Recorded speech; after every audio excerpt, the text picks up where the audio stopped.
Hello friends, welcome to Magnet Brains. This is Pankaj Rathore और मैं आप लोगों का मैथ्स ओलंपियाड का फैकल्टी हूँ। आप लोग को एक इन्फॉर्मेशन देना चाहता हूँ कि मैग्नेट ब्रेन्स में किंडरगार्टन से लेकर 12th क्लास तक course wise, book wise, chapter wise, state board, Hindi medium, English medium, NTSC, olympiad, ये सभी के वीडियोस जो है वो 100% फ्री अवेलेबल है। आप लोगों को यहां पर 2 या 3 वीडियोस देखने के बाद पेड सब्सक्रिप्शन भी नहीं लेना पड़ता है, क्योंकि यहां पर सारा का सारा जो कोर्स है वो आप लोगों के लिए 100% फ्री अवेलेबल है। वो भी क्वालिटी कंटेंट बेस्ट फैकल्टी द्वारा प्रोवाइड कराया जाता है। तो आपको बस कुछ नहीं, आपको सिर्फ मेहनत करनी है, पढ़ाई करनी है और आपको किसी भी बात की चिंता करने की जरूरत नहीं है। तो चलिए अब जो है हम आज स्टार्ट करने वाले हैं डिस्ट्रीब्यूशन का एमसीक्यू वाला पार्ट। हम लोगों ने डिस्ट्रीब्यूशन का डिटेल देख लिया था कि किस तरीके से डिस्ट्रीब्यूशंस के क्वेश्चन जो है उनको सॉल्व किए जाते हैं, कैसे हम टेबल बनाते हैं, कैसे हम रो और कॉलम्स वहाँ पर देखते हैं और कैसे टिक और क्रॉस लगा के जो है हम पूरा का पूरा जो क्वेश्चन है वो सॉल्व कर लेते हैं, या मैं बोलूँ कि जो भी फील्ड्स गिवन होती है हम कैसे डिस्ट्रीब्यूट करते हैं वो टेबल के द्वारा ही हम वहाँ पर करते हैं। तो चलिए हम स्टार्ट करते हैं डिस्ट्रीब्यूशन के एमसीक्यूज। बहुत अच्छे अच्छे एमसीक्यूज हैं। अभी तक हम लोगों ने देखा था कि भाई हमारे पास एक फील्ड गिवन है, अब हम एक फील्ड से 2 फील्ड्स पर भी जाएंगे कि मान लीजिए 4 पर्सन्स हैं, उन 4 पर्सन्स को मुझे उनका सिटी भी डिस्ट्रीब्यूट करना है और उनका कॉलेज भी डिस्ट्रीब्यूट करना है, तो आपको वहाँ पर एक नहीं 2 टेबल बनानी पड़ेगी। अभी तक हम लोग क्या कर रहे थे कि पर्सन्स को हम लोग लिख देते थे और उसके लेफ्ट हैंड साइड पर एक टेबल बनाते थे। अब जो है अगर 2 फील्ड्स होंगी तो लेफ्ट हैंड साइड पे एक फील्ड आ जाएगी और राइट हैंड साइड पे दूसरी फील्ड आ जाएगी, मतलब पर्सन बीच में ही रहेंगे, लेकिन अब लेफ्ट और राइट साइड में 2 टेबल्स बन जाएंगे। और जब 2 टेबल बनेगी तो किस तरीके से क्वेश्चंस को हमें सॉल्व करना है वो आगे जैसे ही आपका 2 फील्ड वाला कोई क्वेश्चन आएगा तो वहां से आपको क्लियर हो जाएगा। तो बस आप लोग ध्यान से देखते जाइए किस तरीके से हमें क्वेश्चन जो है आते हैं और कैसे हम उनकी टेबल्स को बना के उनको विद इन टाइम जो है उसको क्रैक करेंगे, उसको सॉल्व करेंगे और कंप्लीट डिस्ट्रीब्यूशन करके क्वेश्चंस को आंसर करेंगे। तो चलिए अब हम यहां पर जो है direction for question number 1 to 2 जो दिया हुआ है, select the correct alternative from the given choices. That means simply हमें सही ऑप्शन जो है वो मार्क करना है। सो क्वेश्चन नंबर 1 को अगर आप ध्यान से देखें तो यहां पर दिया हुआ है Rama, Bhima and Bond have to take 2 articles each from the available 6 articles. That means ये 3 पर्सन है जिन्हें हमें डिस्ट्रीब्यूट करने हैं ये 6 आर्टिकल्स। अभी तक हम लोग क्या देख रहे थे कि 3 पर्सन्स थे, 3 ही आर्टिकल थे और एक एक आर्टिकल हम एक पर्सन को देते थे। अब इन्होंने क्या कर दिया कि 3 पर्सन है लेकिन आर्टिकल 6 हो गए हैं। दैट मीन्स एक पर्सन के पास 2-2 आर्टिकल्स आने हैं। दैट मीन्स अगर मैं यहां पर जब टेबल बनाऊंगा तो ध्यान से देखिए कहां पर टिक और कहां पर क्रॉस आएगा, किस तरीके से हम क्वेश्चन को सॉल्व करेंगे। तो सबसे पहला काम है कि ये जो पर्सन दिए हुए हैं इन पर्सन को हम लोग यहां पर वर्टिकली लिख देंगे। हमेशा हम ऐसे ही करते हैं। रामा लिख दिया मैंने, ये मैंने भीमा लिख दिया और तीसरा पर्सन जो है वो हमने यहां पर बॉन्ड लिख दिया। ये मैंने यहां पर टेबल बनाई, ये रोज बन गई। और क्योंकि अब मेरे पास यहां पर टोटल 6 आर्टिकल्स हैं तो मैं इस टेबल को बड़ा कर देता हूं, क्योंकि मुझे यहां पर 6 कॉलम्स की जरूरत पड़ने वाली है। क्योंकि 6 आर्टिकल्स हैं तो हर आर्टिकल के लिए मैं एक अलग कॉलम बना दूंगा। सो ये 1 2 3 4 5 एंड 6, तो ये टोटल हमारे 6 कॉलम्स बन गए हैं। और ये जो है ये 6 कॉलम किस चीज़ के बनाए हैं, ये मैंने आर्टिकल्स के बनाए हैं। यहाँ पर आर्टिकल्स आ जाएंगे। आर्टिकल्स के नाम क्या क्या है ध्यान से देखिए। आर्टिकल दिया हुआ है यहाँ पर गन, फिर दिया हुआ है बो, फिर दिया हुआ है एरो, फिर दिया हुआ है मेस, देन दिया हुआ है स्वॉर्ड और फिर दिया हुआ है डैगर। ये आर्टिकल्स कुछ भी हो सकते हैं, कुछ भी नाम जो है वो आ सकता है क्वेश्चन में। सो मैंने ये जो पर्सन्स थे उनको पर्सन्स को वर्टिकली लिख दिया। एक यहाँ पर इन पर्सन्स के राइट हैंड साइड पे एक टेबल बना दी है और टेबल में मैंने 6 कॉलम्स बना दिए हैं क्योंकि मेरे पास 6 आर्टिकल्स गिवन है। और यहाँ पर क्लियरली दिया हुआ है कि ये जो रामा, भीमा और बॉन्ड है इनके पास 2-2 आर्टिकल्स होंगे। और अगर इनके पास 2 और 2 आर्टिकल होंगे तो ध्यान से देखिए कि इस रो में आपको 2 टिक लगाने हैं कि भाई कौन से आर्टिकल्स रामा के पास रहेंगे, कौन से भीमा के पास और कौन से बॉन्ड के पास। जो भी आर्टिकल उनके पास रहेंगे रिस्पेक्टिवली, हम वहां पर 2-2 टिक हमें लगाने हैं उस रो में। और जैसे ही 2 टिक मेरे को मिल जाते हैं, मैं बाकी रिमेनिंग में फिर क्रॉस लगा दूंगा, क्योंकि 2 से ज्यादा यहां पर टिक नहीं लगेंगे।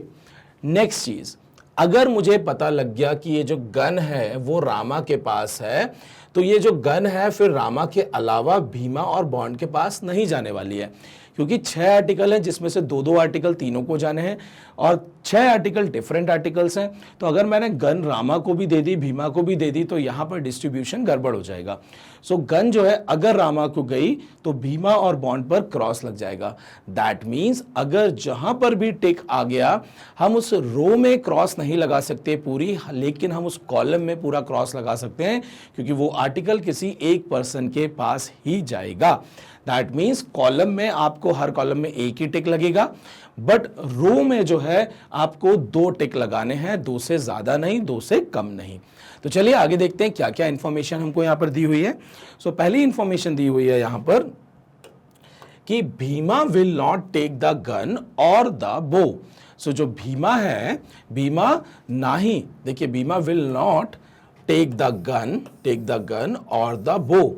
सो भीमा के लिए यहां पर गन और बो के लिए मनाही हो गई है। सो हम यहां पर क्रॉस लगा देंगे कि भीमा को ना गन और ना ही बो जो है वो आर्टिकल उसके पास होंगे, तो हमने यहां पर क्रॉस लगा दिया। फिर दिया हुआ है and Bond will not take any of the sword, the bow और द डेगर। तीनों आर्टिकल के लिए वहां पर बता दिया। बॉन्ड के लिए ये रहा Bond, Bond will not take any of the sword, तो ये स्वॉर्ड पे क्रॉस लगा दिया। द बो पे क्रॉस लगा दिया, और द डेगर, तो ये डेगर पे क्रॉस लगा दिया। अब इसके पास यहां पर 3 जगह बची हुई हैं, 3 में से 2 में आपको टिक लगाना पड़ेगा, क्योंकि 2 आर्टिकल हमको उसको देने ही देने हैं। तीसरा जो आर्टिकल होगा उस पर क्रॉस लग जाएगा, मतलब या तो गन और एरो इसको जाएगा, या गन और आपका यहां पर जो है मेज जो है वो उसके पास जाएगा, या एरो और मेज जाएगा। मतलब कॉम्बिनेशन आपके 3 ही बन रहे हैं, गन और एरो का, या गन और मेज का, या एरो और मेज का। फिर नेक्स्ट दिया हुआ है if one of the 3 person, मतलब तीनों में से, takes the sword and the mace, मतलब एक पर्सन ऐसा है जो स्वॉर्ड और मेस एक साथ लेगा, मतलब एक ही पर्सन है जिसके पास स्वॉर्ड और मेस होगी। अगर कोई एक पर्सन है जिसके पास स्वॉर्ड और मेस होगी, तो ध्यान से देखिए, क्या स्वॉर्ड बॉन्ड के पास हो सकती है? भाई बॉन्ड के पास यहां पर क्रॉस लगा हुआ है, मतलब स्वॉर्ड कभी भी बॉन्ड के पास नहीं हो सकती है। इसका मतलब अगर स्वॉर्ड बॉन्ड के पास नहीं होगी तो मेस भी कभी भी बॉन्ड के पास नहीं रहेगा। क्यों? क्योंकि मेस और स्वॉर्ड के टिक जो हैं वो किसी एक पर्सन को ही जाने हैं, जो कि बॉन्ड पे यहां पर दोनों टिक नहीं आ सकते हैं, क्योंकि स्वॉर्ड वाले कॉलम में यहां पर क्रॉस लगा हुआ है। दैट मीन्स ये जो मेस है, मेस यहां से हट जाएगा कि बॉन्ड कभी भी मेस नहीं रखेगा। दैट मीन्स उसके पास क्या रहेंगे? उसके पास गन और एरो रहने वाला है। फिर मैंने आपको क्या बताया था कि अगर गन जो है वो बॉन्ड के पास है तो गन अब किसी और के पास नहीं रहेगी। दैट मीन्स उस पूरे कॉलम में हम क्रॉस लगा देंगे। और अगेन एरो जो था वो बॉन्ड के पास था, तो हम यहां पर पूरे कॉलम में जो है क्रॉस लगा देंगे। अब नेक्स्ट यहां पर क्या दिया हुआ है, then what is the other item selected by the person who selects the gun. So Bond ने गन सेलेक्ट की हुई है, तो दूसरी चीज उसने क्या सेलेक्ट की हुई है? उसने गन के साथ एरो सेलेक्ट किया गया है। अब रामा ने क्या सेलेक्ट किया, भीमा ने क्या सेलेक्ट किया, उसकी हमें जरूरत ही नहीं है, क्योंकि क्वेश्चन में सिंपली ये पूछा जा रहा है कि हमें वो पर्सन के बारे में बात करनी है। Then what is the other item selected by the person who selects the gun. जिसके पास गन है उसके पास कौन सा दूसरा आइटम है? तो हमने देखा कि गन वाले के पास क्या है, गन वाले के पास यहां पर एरो है। अगर गन वाले के पास एरो है तो ध्यान से देखिए, हमारे पास यहां पर ऑप्शंस दिए हुए हैं, बो, एरो, डैगर। तो गन वाले के पास क्या है? गन वाले के पास एरो है। तो ये हो गया हमारा इस क्वेश्चन का आंसर। तो जरूरी नहीं है कि पूरी टेबल हमें सॉल्व की जाए, और वहां इतनी इंफॉर्मेशन थी भी नहीं कि हम पूरी टेबल को सॉल्व करें, क्योंकि अभी यहां पर देखिए 3 जगह खाली हैं, और यहां पर जो है यहां पर भी 3 जगह खाली हैं। लेकिन एक चीज क्लियर थी कि मेस और स्वॉर्ड किसी एक पर्सन के पास जाना है, तो मेस और स्वॉर्ड इधर भी आ सकता है, इधर भी आ सकता है, दोनों जगह यहां पर खाली है।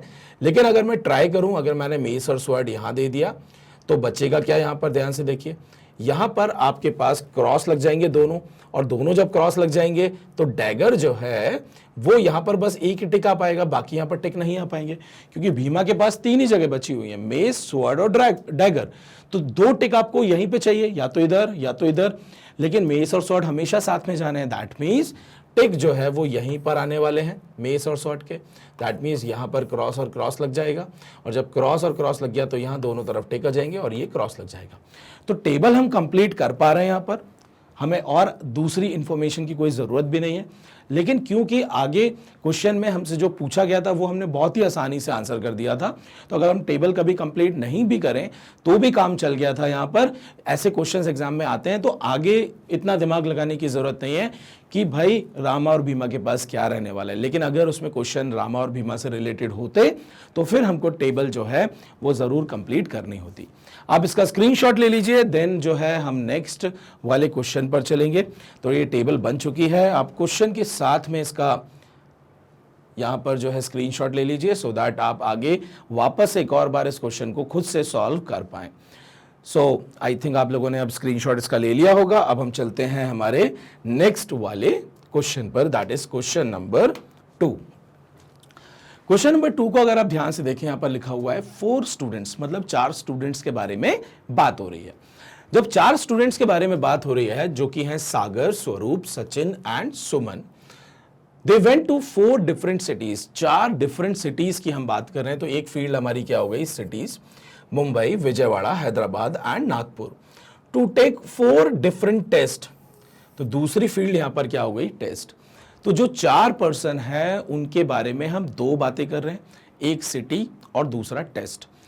4 पर्सन की 4 डिफरेंट सिटीज दी हुई है, 4 डिफरेंट टेस्ट दिए हुए हैं, मतलब हर पर्सन को एक सिटी मिलेगी और हर पर्सन एक टेस्ट देगा। ये यहां पर क्लियरली गिवन है, क्योंकि यहां पर दिया हुआ है different cities and different test.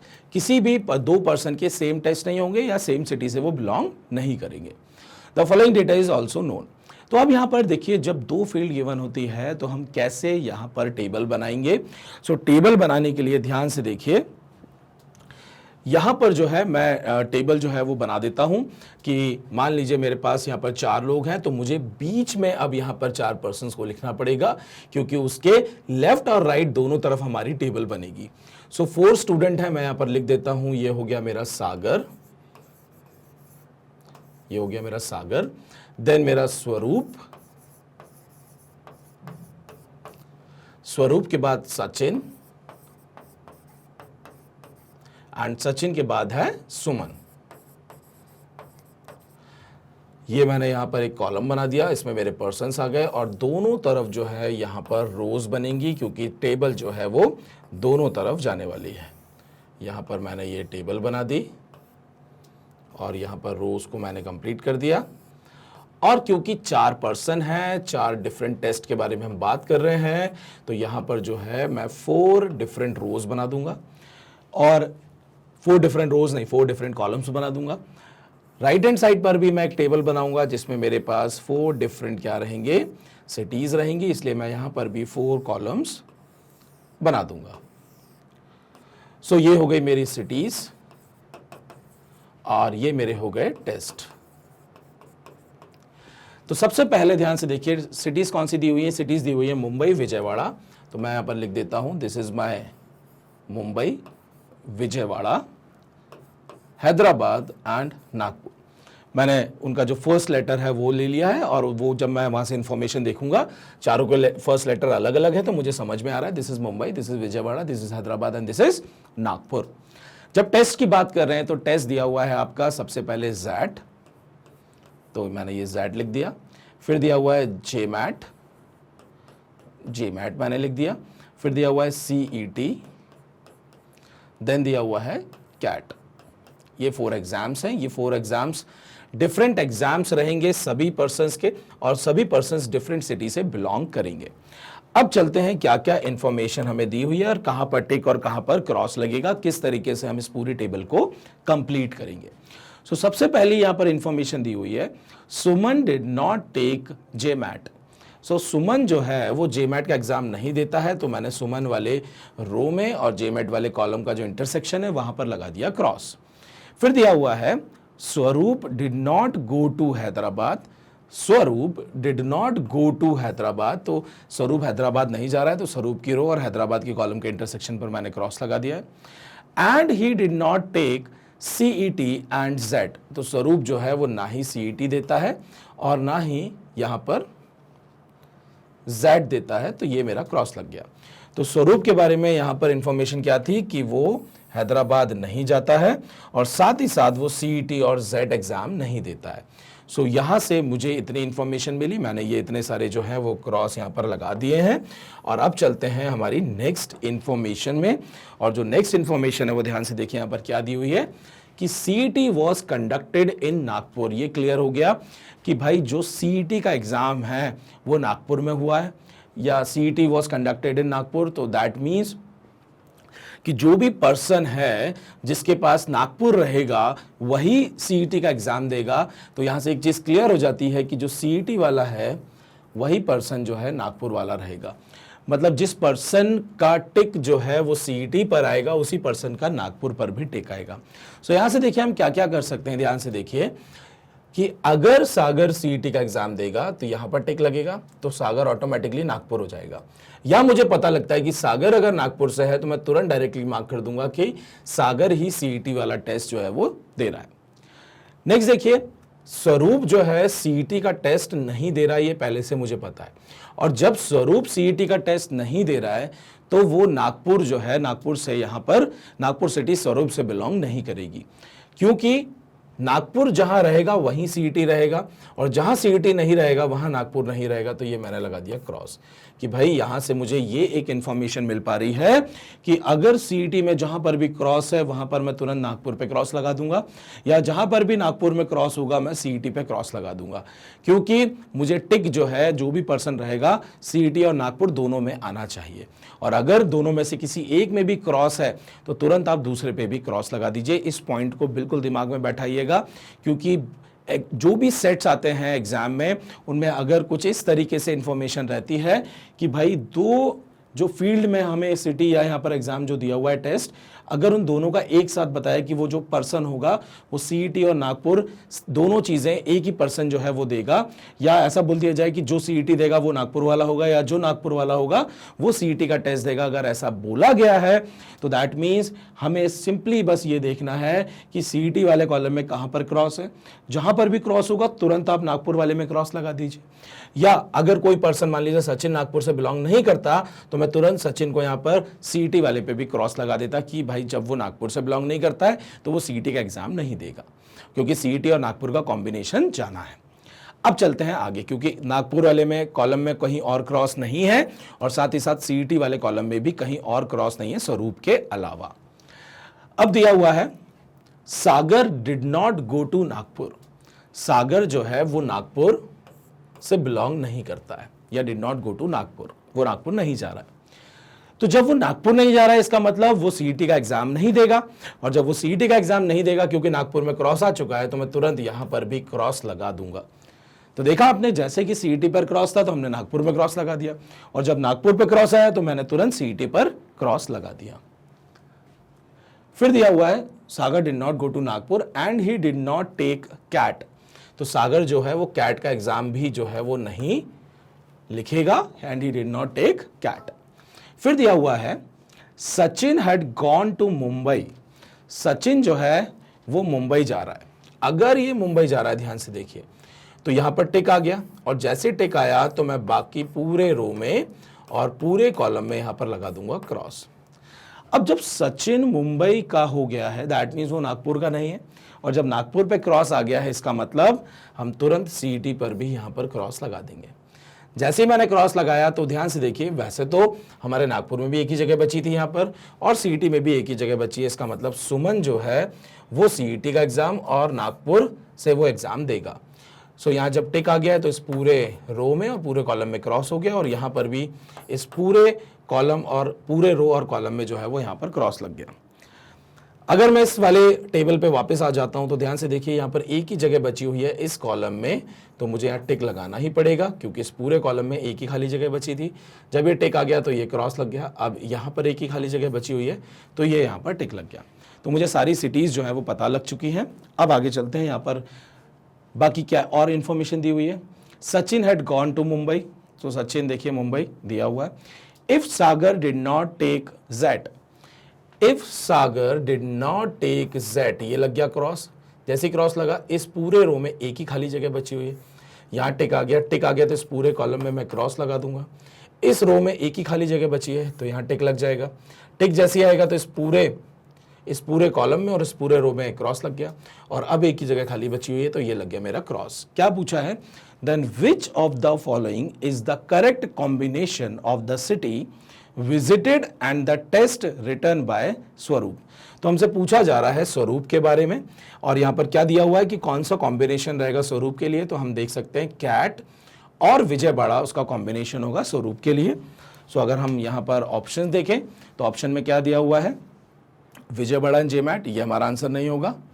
Nagpur and जेमैट, ये भी नहीं होगा। हैदराबाद नहीं, विजयवाड़ा चाहिए हमको, तो विजयवाड़ा एंड कैट, तो ये हमारा यहाँ पर आंसर हो जाएगा। सो ऑप्शन डी जो है वो यहाँ पे हमारा करेक्ट जो है वो आंसर है। सो आप यहाँ पर जो है स्क्रीनशॉट ले सकते हैं। मैं सेट जो है, लेकिन सेट 2 पेज में है, तो आप सबसे पहले इसका ले लीजिए स्क्रीनशॉट, देन मैं नेक्स्ट वाला पेज कर देता हूं आप लोग के लिए। सो यहाँ पर जो है टेबल प्लस आपके पास क्वेश्चन है अवेलेबल, और ये जो सेकंड है इसके साथ में आप यहाँ पर स्क्रीनशॉट ले लीजिए।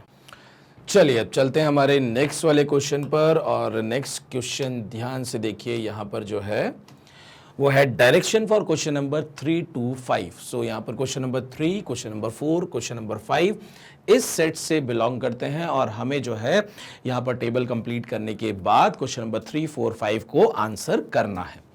सो यहाँ पर 6 पर्सन्स के बारे में बात हो रही है, और क्लियरली यहाँ पर क्या लिखा हुआ है ध्यान से देखिए कि the 6 persons carry an umbrella and a bag. So ये 6 लोग हैं, सबके पास अम्ब्रेला है और बैग है ऑफ 6 डिफरेंट कलर्स, और ये 6 डिफरेंट कलर्स के अम्ब्रेलाज एंड बैग्स हैं वाइल गोइंग टू स्कूल। ठीक है, नेक्स्ट दिया हुआ है the colour of each of the umbrellas and each of the bags are one among.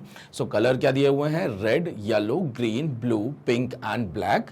So 1 2 3 4 5 6 total 6 colours हैं। तो 6 अम्ब्रेलाज के और 6 बैग्स के यहाँ पर 6 कलर्स हैं। दैट मीन्स अम्ब्रेला और बैग जो है वो सेम कलर के हो सकते हैं, बट आगे कंडीशन एक दी हुई है, none among them carries an umbrella and a bag of the same colour. मतलब अगर पर्सन पी जो है उसके पास भी अम्ब्रेला और बैग है, लेकिन उसके पास अगर अम्ब्रेला ब्लू कलर का है तो बैग ब्लू कलर का नहीं होगा, या उसके पास बैग अगर रेड कलर का है तो अम्ब्रेला उसका रेड कलर का नहीं होगा। ये क्लियरली यहाँ पर दिया हुआ है कि सेम कलर के अम्ब्रेला और बैग किसी भी पर्सन के पास नहीं होंगे। दैट मीन्स डिफरेंट कॉम्बिनेशन होना चाहिए, सेम कलर का कॉम्बिनेशन नहीं होना चाहिए। Further the following information is known. So अब हमें यहाँ पर इंफॉर्मेशन जो है वो दी जाएगी। सो अगेन यहाँ पर आपके पास लेफ्ट और राइट दोनों तरफ जो है आपके पास क्या बनने वाली है, टेबल बनने वाली है। और यहाँ पर क्योंकि 6 पर्सन्स और 6 कलर्स है तो दोनों तरफ 6 कलर्स के टेबल्स बनेंगे, तो बड़ी टेबल बनने वाली है। तो मैं यहाँ पर सेपरेट जो है वो टेबल बना लेता हूँ। सो यहाँ पर पर्सन्स हमारे पास PQRSTU दिए हुए हैं। तो सबसे पहला काम क्या करेंगे हम यहाँ पर कि यहाँ पर मैंने बीच में किया PQRST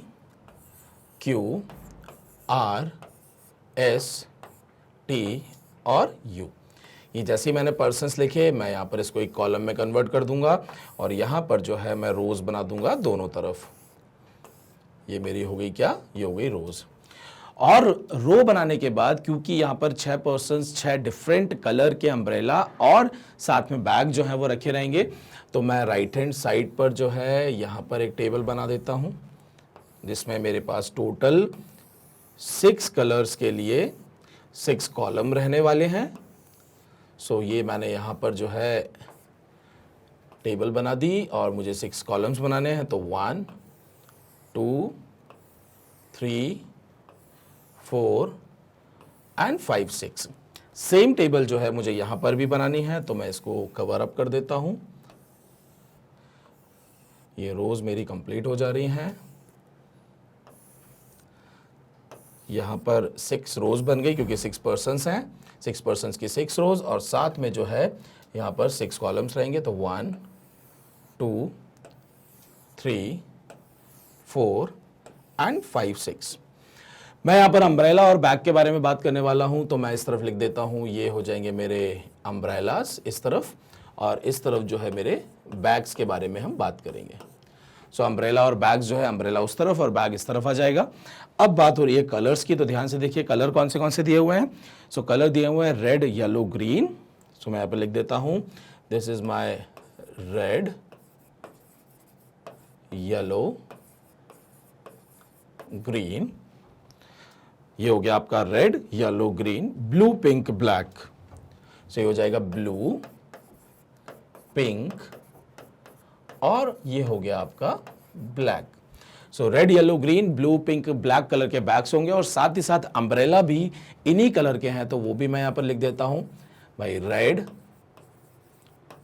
yellow, green, blue, pink और ब्लैक। आप चाहें तो इनके इनिशियल्स भी यूज कर सकते हैं, बस ब्लू और ब्लैक में आपको यहां पर कंफ्यूजन हो सकता है, तो आप ब्लू में BL और BL या BE लिख दीजिए और उसमें BK लिख दीजिए, इट्स योर चॉइस। आप इनिशियल्स का भी यहां पर यूज कर सकते हैं। तो चलिए अब देखते हैं क्या क्या इंफॉर्मेशन हमको दी हुई है। तो सबसे मेन जो हमारी इंफॉर्मेशन थी वो इसको याद रखना है कि none among them carries an umbrella and a bag of the same colour. इस पॉइंट को बिल्कुल दिमाग में बैठा के रखना। अब ध्यान से देखिए, सबसे पहली इंफॉर्मेशन दी हुई है, S carries a blue coloured umbrella. So S जो है उसके पास अम्ब्रेला, देखिए हमारा राइट हैंड साइड है, तो S carries a blue colour umbrella. Clear information है, ये लग गया टिक। जब एस में टिक लग गया, ये ब्लू एस के रो और ब्लू वाले कॉलम में यहां पर टिक लग चुका है, तो इस पूरे रो में हम क्रॉस लगा देंगे और इस पूरे कॉलम में हम क्रॉस लगा देंगे। क्यों? क्योंकि 6 लोगों के पास 6 डिफरेंट कलर अवेलेबल हैं, तो अगर एक पर्सन के पास एक कलर चाह चुका है, अब ये ब्लू कलर किसी और के पास नहीं जाएगा, इसलिए क्रॉस लगा दिया। और ये पर्सन के पास अम्ब्रेला जब ब्लू कलर का आ चुका है, तो इस पर्सन के पास कोई दूसरे कलर का अम्ब्रेला नहीं होगा, इसलिए उस पूरे रो और उस पूरे कॉलम में हमने यहां पर क्रॉस लगा दिया है।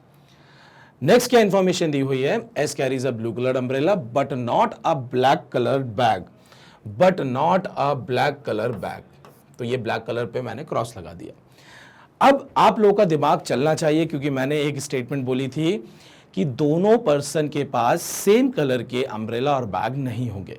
तो जहां पर भी मुझे टिक मिल जाए, या तो इस टेबल पे या तो इस टेबल पे, तो देखिए अगर मुझे टिक मिल जा रहा है इस टेबल पे कि अम्ब्रेला एस के पास जो है वो ब्लू कलर की है, तो उसके पास कभी भी ब्लू कलर का बैग नहीं होगा। ये यहां पे क्लियर है, क्योंकि सेम कलर के बैग और अम्ब्रेला पर्सन के पास नहीं होंगे। तो अगर मुझे कहीं पर भी टिक मिल जाएगा कि मान लीजिए क्यू के पास ग्रीन कलर की अम्ब्रेला है, तो सबसे पहला काम मेरा क्या होगा कि यहां पर मैं क्रॉस लगा दूंगा कि क्यू के पास ग्रीन कलर का बैग नहीं होगा। या मुझे अगर पता लग जाता है कि टी के पास मान लीजिए कि ये जो पिंक कलर है, पिंक कलर का बैग है, तो टी के पास पिंक कलर का अम्ब्रेला नहीं होगा। तो अगर मुझे टिक लेफ्ट या राइट कहीं पर भी पता लग जाता है, तो मैं तुरंत क्रॉस लगा दूंगा अगली वाली टेबल पे। अब यहां पर देखिए क्या इंफॉर्मेशन दी हुई है। नेक्स्ट पॉइंट है, the person who carries a pink coloured umbrella carries a green coloured bag. मतलब पिंक वाला अम्ब्रेला जो है, मतलब जिसके पास ये पिंक कलर का अम्ब्रेला होगा, उसके पास ध्यान से देखिए क्या दिया हुआ है, उसके पास जो है ग्रीन कलर का बैग रहेगा। जिसके पास जो है पिंक कलर का अम्ब्रेला होगा, उसके पास ग्रीन कलर का बैग होगा। सो ग्रीन कलर का बैग किसके साथ कॉम्बिनेशन हो रहा है? पिंक के साथ। या मैं बोलूंगा यहां पर जो पिंक कलर का अम्ब्रेला होगा उसके पास, यहां पर ग्रीन कलर का बैग होगा। ये मेरे दिमाग में यहां पर बैठ गया। सो ध्यान से देखिए, यहां पर क्या ग्रीन वाले कॉलम में कहीं पे क्रॉस लगा हुआ है कि कोई पर्सन के पास ग्रीन कलर का बैग नहीं है, मतलब उसके पास ग्रीन कलर का बैग नहीं है।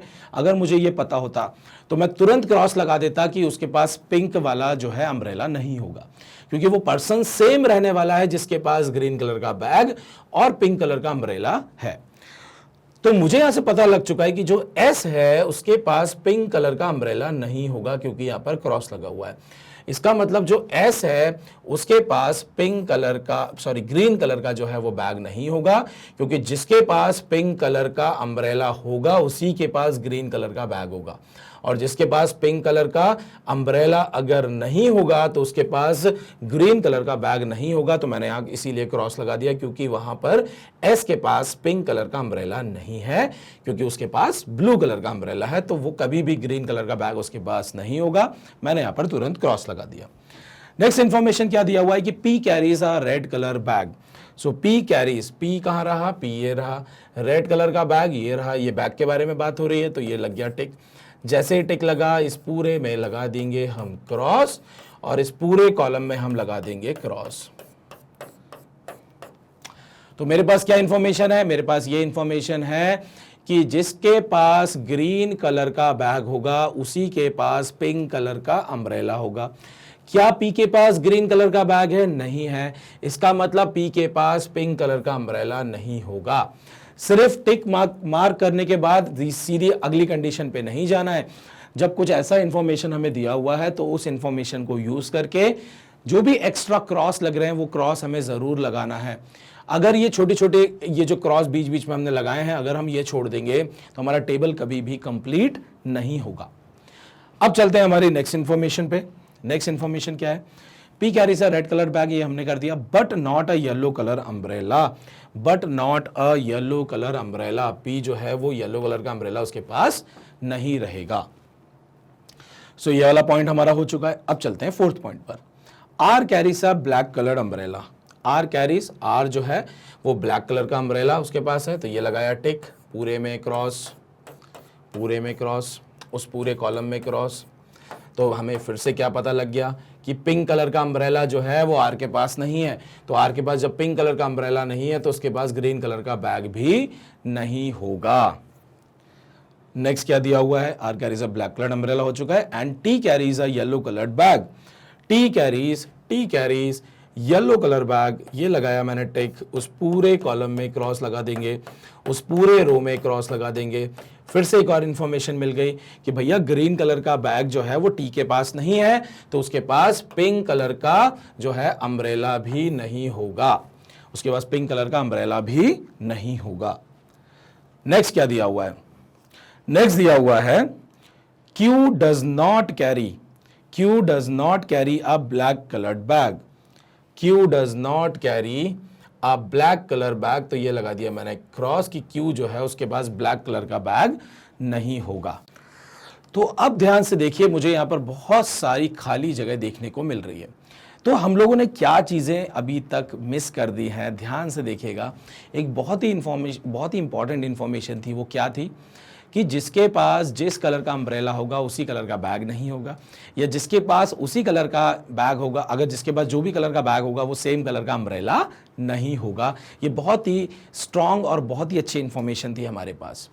तो अब ध्यान से देखिए कि अगर मैं बोलता हूं कि जो पी है, पी का टिक मुझे मिल चुका है कि रेड कलर का उसके पास बैग होगा, दैट मीन्स रेड कलर का अम्ब्रेला उसके पास नहीं होगा।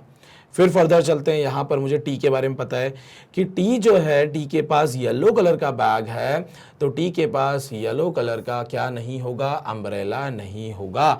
सेम कलर का, ध्यान से सुनिएगा, सेम कलर का अम्ब्रेला और बैग नहीं रहने वाला है। अब अगर आप ध्यान से देखें, इस पी वाली रो में एक ही जगह खाली बची हुई है, मतलब यहां पर टिक आ जाएगा। जब यहां पर टिक आ गया तो इस पूरे कॉलम में मैं लगा दूंगा क्रॉस। अब आप टी को अगर देखें तो एक ही जगह खाली है, यहां पर लग गया टिक, जब टिक लग गया तो इस पूरे कॉलम में लग गया क्रॉस। अब यहां पर अगर आप ध्यान से देखें तो मेरे पास क्यू और यू का जो है वो अभी इंफॉर्मेशन क्लियर नहीं हो रही है। यहां पर देखते हैं कि एस वाला जो है टिक मुझे यहां पर मिल चुका है, तो ये जैसे ही मेरे को टिक मिला मैंने इस पूरे कॉलम में जो है वो क्रॉस लगा दिया।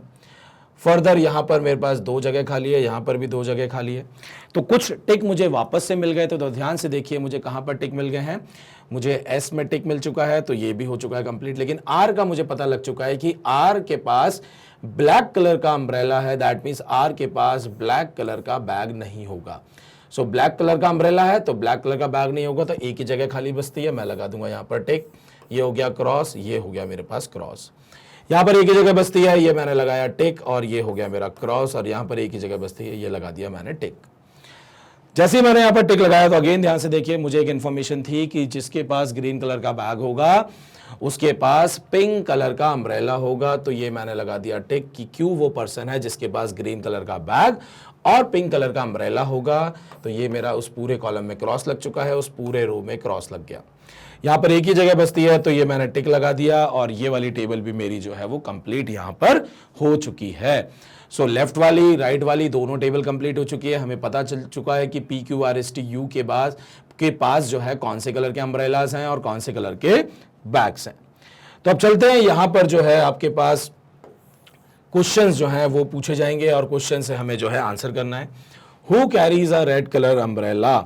सो अम्ब्रेला के बारे में बात हो रही है, रेड कलर के बारे में बात हो रही है, तो आंसर क्या हो जाएगा? आंसर यहां पर हो जाएगा टी, कि टी कैरीज अ रेड कलर अम्ब्रेला। तो ध्यान से देखिए, मेरा आंसर हो जाएगा ऑप्शन ए। नेक्स्ट क्वेश्चन है, which colour bag is carried by the person who carries a yellow colour umbrella? So check करते हैं येलो कलर अम्ब्रेला। तो येलो कलर का अम्ब्रेला जो है वो यू के पास है, और अगर उसके पास येलो कलर का अम्ब्रेला है तो ध्यान से देखिए उसके पास ब्लैक कलर का बैग है। सो ब्लैक कलर का बैग है, तो मेरा आंसर जो हो जाएगा वो जाएगा ऑप्शन बी, कि वो पर्सन जिसके पास येलो कलर का अम्ब्रेला है उसके पास ब्लैक कलर का बैग है। और नेक्स्ट क्वेश्चन है, which of the following is the correct combination of the person, colour of umbrella and bag he she carries respectively? So पहला दिया हुआ है क्यू का रेड और ब्लू। सो यहां पर ध्यान से देखिएगा, विच of the following is the correct combination of the person, फिर दिया हुआ है कलर ऑफ अम्ब्रेला, मतलब ये पहला वाला जो कलर है वो अम्ब्रेला का है, और फिर बैग का कलर दिया हुआ, मतलब पहले मुझे राइट में देखना है फिर लेफ्ट में देखना है। सो सबसे पहले क्यू के बारे में, तो क्यू पिंक और ग्रीन होना चाहिए, क्यू पिंक और ग्रीन होना चाहिए, ये क्रॉस ये वाला हमारा आंसर हट जाएगा। नेक्स्ट क्या दिया हुआ है यहां पर, फिर से क्यू के बारे में दिया हुआ है, और क्यू का जो है फिर रेड और ब्लैक दिया हुआ है, ये भी आंसर नहीं होगा। और यू का दिया हुआ है रेड ब्लैक, चेक कर लेते हैं यू का रेड ब्लैक, तो यू का यहाँ तो येलो और ब्लैक दिया हुआ है, यू का येलो और ब्लैक, तो ये आंसर नहीं होगा। टी का दिया हुआ है रेड येलो, तो टी का ध्यान से देखिए, टी का रेड और येलो बिल्कुल सही है। दैट मीन्स मेरा आंसर जो है वो ऑप्शन डी हो जाएगा, ये कॉम्बिनेशन यहाँ पर करेक्ट है। So option D is my correct answer. यहाँ पर ऑप्शन डी मेरा क्या हो जाएगा? करेक्ट आंसर हो जाएगा। सो क्वेश्चन नंबर 3, 4, 5 का हमारे पास यहाँ पर सेट बन चुका है। You can take the screenshot, और उसके बाद जो है मैं नेक्स्ट वाले क्वेश्चन पर चलता हूँ। तो स्क्रीनशॉट आप इसका ले लीजिए, बिकॉज बहुत ही बढ़िया क्वेश्चन है, और आपके पास एक ये आंसर के तौर पर टेबल हो जाएगी, ताकि आप जो है जब खुद सॉल्व करेंगे, क्योंकि एक बार आपको खुद सॉल्व ज़रूर करना है, मैंने तो बता दिया, लेकिन जब आप खुद से सॉल्व करेंगे तो आपको देखना कठिनाई आएगी। आप ये मत सोचिए कि मैंने बता दिया तो आपको बिल्कुल दिमाग में बैठ गया। एक बार आप सॉल्व करिएगा, जब आपका खुद का दिमाग लगेगा, एक एक स्टेप पर जब आप चीज़ें देखोगे, तो आप लोगों को एक अलग फील आएगा क्वेश्चन को सॉल्व करते टाइम, और वहां से आपकी क्लैरिटी जो है वो और ज़्यादा बढ़ जाएगी। सो खुद से सॉल्व करना बहुत ज़रूरी है, हर क्वेश्चन को खुद से ज़रूर सॉल्व करिए। मैं सॉल्यूशंस बता रहा हूं, इसका मतलब ये नहीं है कि आप क्वेश्चन सॉल्व करोगे तो आपसे ये बन ही जाएगा तुरंत, कहीं ना कहीं आप कोई छोटी ना छोटी चीज़ मिस ज़रूर कर देंगे। तो चलिए चलते हैं हमारे नेक्स्ट वाले यहाँ पर क्वेश्चन पर, और नेक्स्ट वाला जो क्वेश्चन है वो ध्यान से देखिए। हमारा जो सेट है वो है क्वेश्चन नंबर 6 to 7, और 6 to 7 में क्या दिया हुआ है? These questions are based on the following information क्या है? Each of the 7 persons, Arvind, Kranti, Sunil, Rajesh, Kapil, Lala and Thomas. तो यहाँ पर 1, 2, 3, 4, 5, 6, 7 पर्सन्स के बारे में बात हो रही है, तो 7 पर्सन्स को मैं लाइन से लिख दूंगा। तो जो मुझे लाइन से लिखना है तो मैं सबसे पहले लिख ही देता हूं कि भाई अरविंद, क्रांति, सुनील। सो ये हो गया मेरा अरविंद, क्रांति और सुनील। देखिए इनिशियल्स पे भी काम हो जाता है, अरविंद, क्रांति, सुनील हो गया। राजेश, कपिल, लाला, राजेश, कपिल, लाला, और ये हो गया थॉमस। सो टोटल मेरे पास यहाँ पर जो है 7 पर्सन्स हो चुके हैं, और मैं यहाँ पर जो है रोज के लिए लाइन क्लिक यहाँ पर खींच देता हूँ। अब क्या इंफॉर्मेशन दी हुई है आगे ध्यान से देखिए। सो टोटल 1, 2, 3, 4, 5, 6, 7 पर्सन्स हो गए। Is from a different profession, they are from different profession among lawyer, doctor, engineer, professor, scientist, journalist and architect. So हमें यहाँ पर जो है प्रोफेशंस दिए हुए हैं 1, 2, 3, 4, 5, 6, 7 7 लोग हैं, 7 डिफरेंट प्रोफेशन है, तो मैं राइट हैंड साइड में जो है प्रोफेशन यहां पर बना देता हूं। सो सबसे पहले मुझे यहां पर जो है 7 कॉलम्स की ज़रूरत है, तो मैं यहां पर एक टेबल बना देता हूं। यह टेबल जो है, इस टेबल में मेरे पास 7 रोज हो जाएंगी और 7 कॉलम्स हो जाएंगे। ये मैंने यहाँ पर बना दिया है, 7 रोज हो चुकी हैं मेरी, और अब मुझे 7 यहाँ पर कॉलम्स बनाने हैं। तो ये हो गया 1 2 3 4 5 और ये हो गया आपका 6 और 7। यहाँ पर हम प्रोफेशन की बात कर रहे हैं, तो ध्यान से देखिए प्रोफेशन क्या क्या दिया हुआ है। प्रोफेशन दिया हुआ है लॉयर, डॉक्टर, इंजीनियर। सो ये हो जाएगा आपका लॉयर, डॉक्टर, इंजीनियर। फिर दिया हुआ है लॉयर, डॉक्टर, इंजीनियर के बाद professor, scientist, journalist. Professor, professor के बाद है scientist, then journalist, scientist, then journalist and then आपका आर्किटेक्ट। तो ये 7 प्रोफेशंस हो चुके हैं। 7 प्रोफेशंस मैंने राइट हैंड साइड में टेबल बना दी है, और यहां पर दिया हुआ है we also have the following information about them. So यहां पर ध्यान से देखिए, मुझे यहां पर सिर्फ 7 पर्सन्स और 7 प्रोफेशंस के बारे में इंफॉर्मेशन दी हुई है, तो मैंने यहां पर 7 पर्सन्स और 7 प्रोफेशंस के बारे में लिख दिया है। और अब ध्यान से देखिए कि मुझे यहां पर क्या क्या इंफॉर्मेशन दी हुई है। अगर सेकेंड फील्ड होती तो मैं दोनों टेबल बनाता, जब एक ही सिंगल फील्ड है तो मैंने एक ही टेबल बना दी है। सो पहली इंफॉर्मेशन है, आइदर अरविंद और Sunil is the doctor.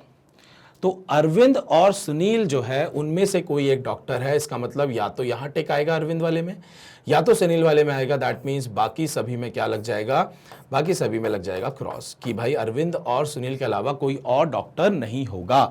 Clearly लिखा हुआ है आइदर अरविंद और सुनील इज द डॉक्टर, मतलब दोनों में से कोई एक जो है वो डॉक्टर है। नेक्स्ट है, neither Sunil nor Lala is the engineer. Neither Sunil, ये रहा Sunil, nor Lala is the engineer. So engineer में यहां पर सुनील में, और यहां पर लाला जो है उसमें आपका क्रॉस लग गया, कि भाई सुनील और लाला जो है दोनों ही इंजीनियर नहीं है। फिर दिया हुआ है इंफॉर्मेशन नेक्स्ट, ध्यान से देखिए, क्रांति इज आइदर द लॉयर और द प्रोफेसर। सेम चीज, कि क्रांति या तो लॉयर है या तो प्रोफेसर है। सो क्रांति, ध्यान से देखिए, क्रांति जो है या तो लॉयर है या तो प्रोफेसर है, तो या तो यहां पर टिक आएगा उसका, या तो आपका यहां पर टिक आएगा। तो लॉयर होगा या प्रोफेसर होगा, इसका मतलब उसके अलावा जो है बाकी उस पूरे रो में क्या लग जाना है, क्रॉस लग जाना है, क्योंकि क्रांति का टिक जो है या तो लॉयर में या तो प्रोफेसर में आएगा। जैसे हमने देखा था कि डॉक्टर का टिक जो है या तो अरविंद या तो सुनील में आएगा, तो मैंने उस पूरे कॉलम में उसके अलावा मैंने क्रॉस लगा दिया था। वैसे ही जब मैंने सिर्फ क्रांति के बारे में बात कर रहा हूं कि क्रांति या तो लॉयर या तो प्रोफेसर, दैट मीन्स यहां पर दो जगह पे कहीं पे भी इन दोनों में से एक जगह टिक आएगा, तो इन दोनों को छोड़ के मैंने क्या कर दिया, बाकी रिमेनिंग जगह पे क्रॉस लगा दिया है। फिर क्या दिया हुआ है, क्लियर इंफॉर्मेशन एक मिल गई है कि राजेश इज द साइंटिस्ट। जैसे ही पता लगा कि राजेश जो है वो साइंटिस्ट है, तो ये लगाया मैंने राजेश की रो और साइंटिस्ट वाले कॉलम के इंटरसेक्शन पर टिक। तो उस पूरे रो में हम जो है क्रॉस लगा देंगे, और उस पूरे कॉलम में भी हम क्या कर देंगे, क्रॉस यहां पर लगा देंगे। सो मैंने उस रो और कॉलम में जो है क्रॉस लगा दिया है। और अब चलते हैं हमारे नेक्स्ट इंफॉर्मेशन पर। नेक्स्ट इंफॉर्मेशन दिया हुआ है कि Kapil is either the architect और द लॉयर। सो कपिल के बारे में बात हो रही है। अच्छा, ये थोड़ा सा गड़बड़ है कि कपिल कौन है, क्रांति कौन है, क्योंकि 2 के यहां पर आ रहे हैं। तो हम यहां पर देख लेते हैं कि पहले हमने क्रांति के बारे में लिखा है या हमने, तो पहले क्रांति और उसके बाद कपिल है। तो हम इसको जो है थोड़ा सा चेंज कर देते हैं कि ये कपिल और ये है आपकी क्रांति। तो या मैंने उल्टा लिख दिया है, फिर से क्रांति ऊपर है, कपिल बाद में है। सो ये आपका हो जाएगा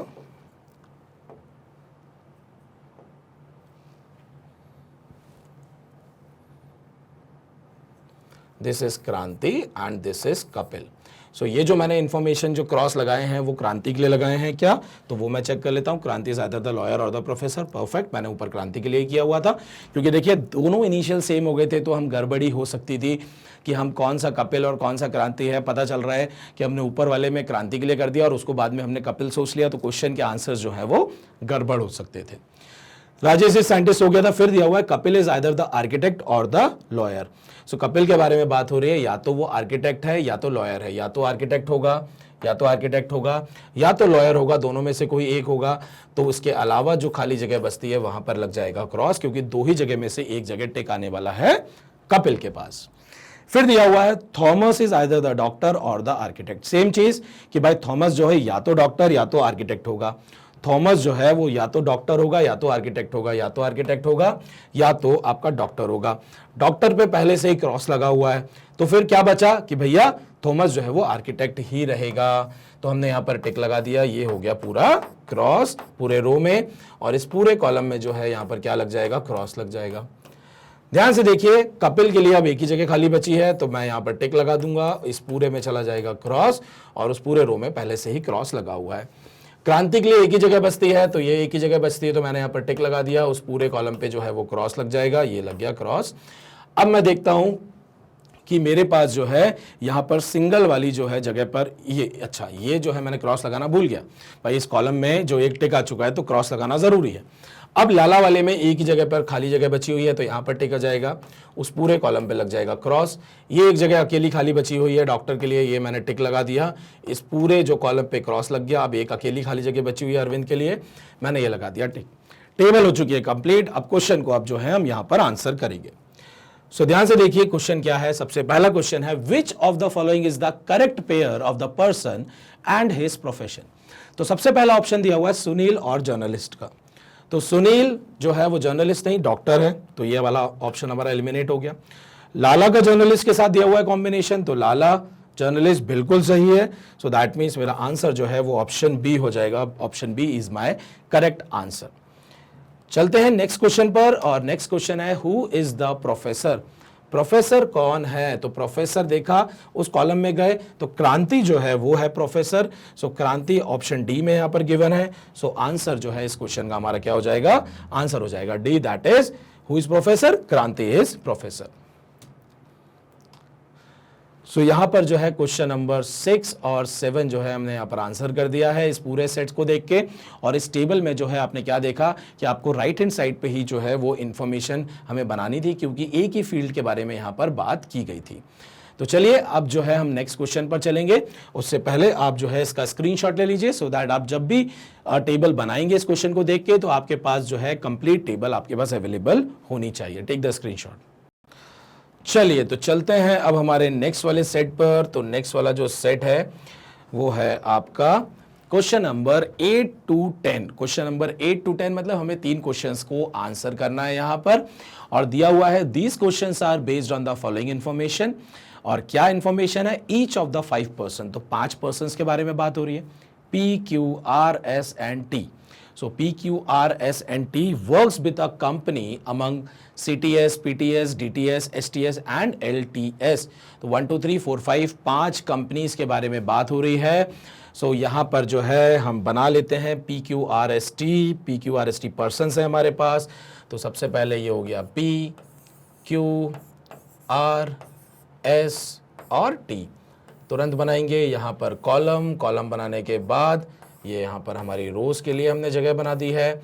अगर हमारे पास 2 फील्ड हैं तो देख लेते हैं क्या 2 फील्ड हैं, work with a company and यहाँ पर सिटीज़ भी दिया हुआ है। तो ध्यान से देखिए, कंपनी भी दिया हुआ है, सिटी भी दिया हुआ है, 2 फील्ड्स के बारे में बात हो रही है। तो हमें 2 टेबल बनानी पड़ेगी, एक राइट हैंड साइड और एक लेफ्ट हैंड साइड।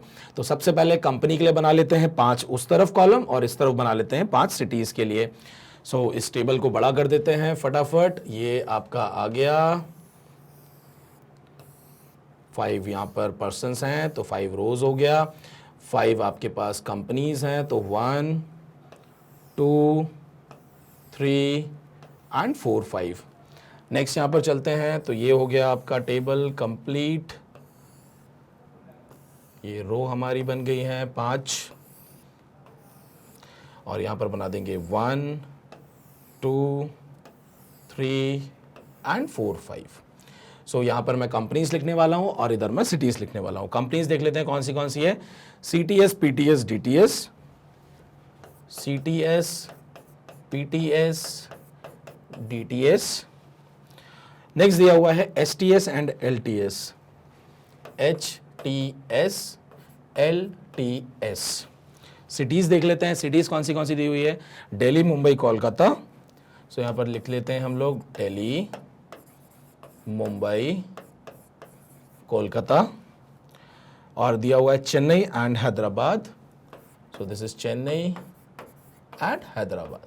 सो 5 पर्सन्स, 5 कंपनी, 5 सिटीज, एक एक कंपनी एक एक पर्सन को जाना है, एक एक सिटी एक एक पर्सन को जाना है।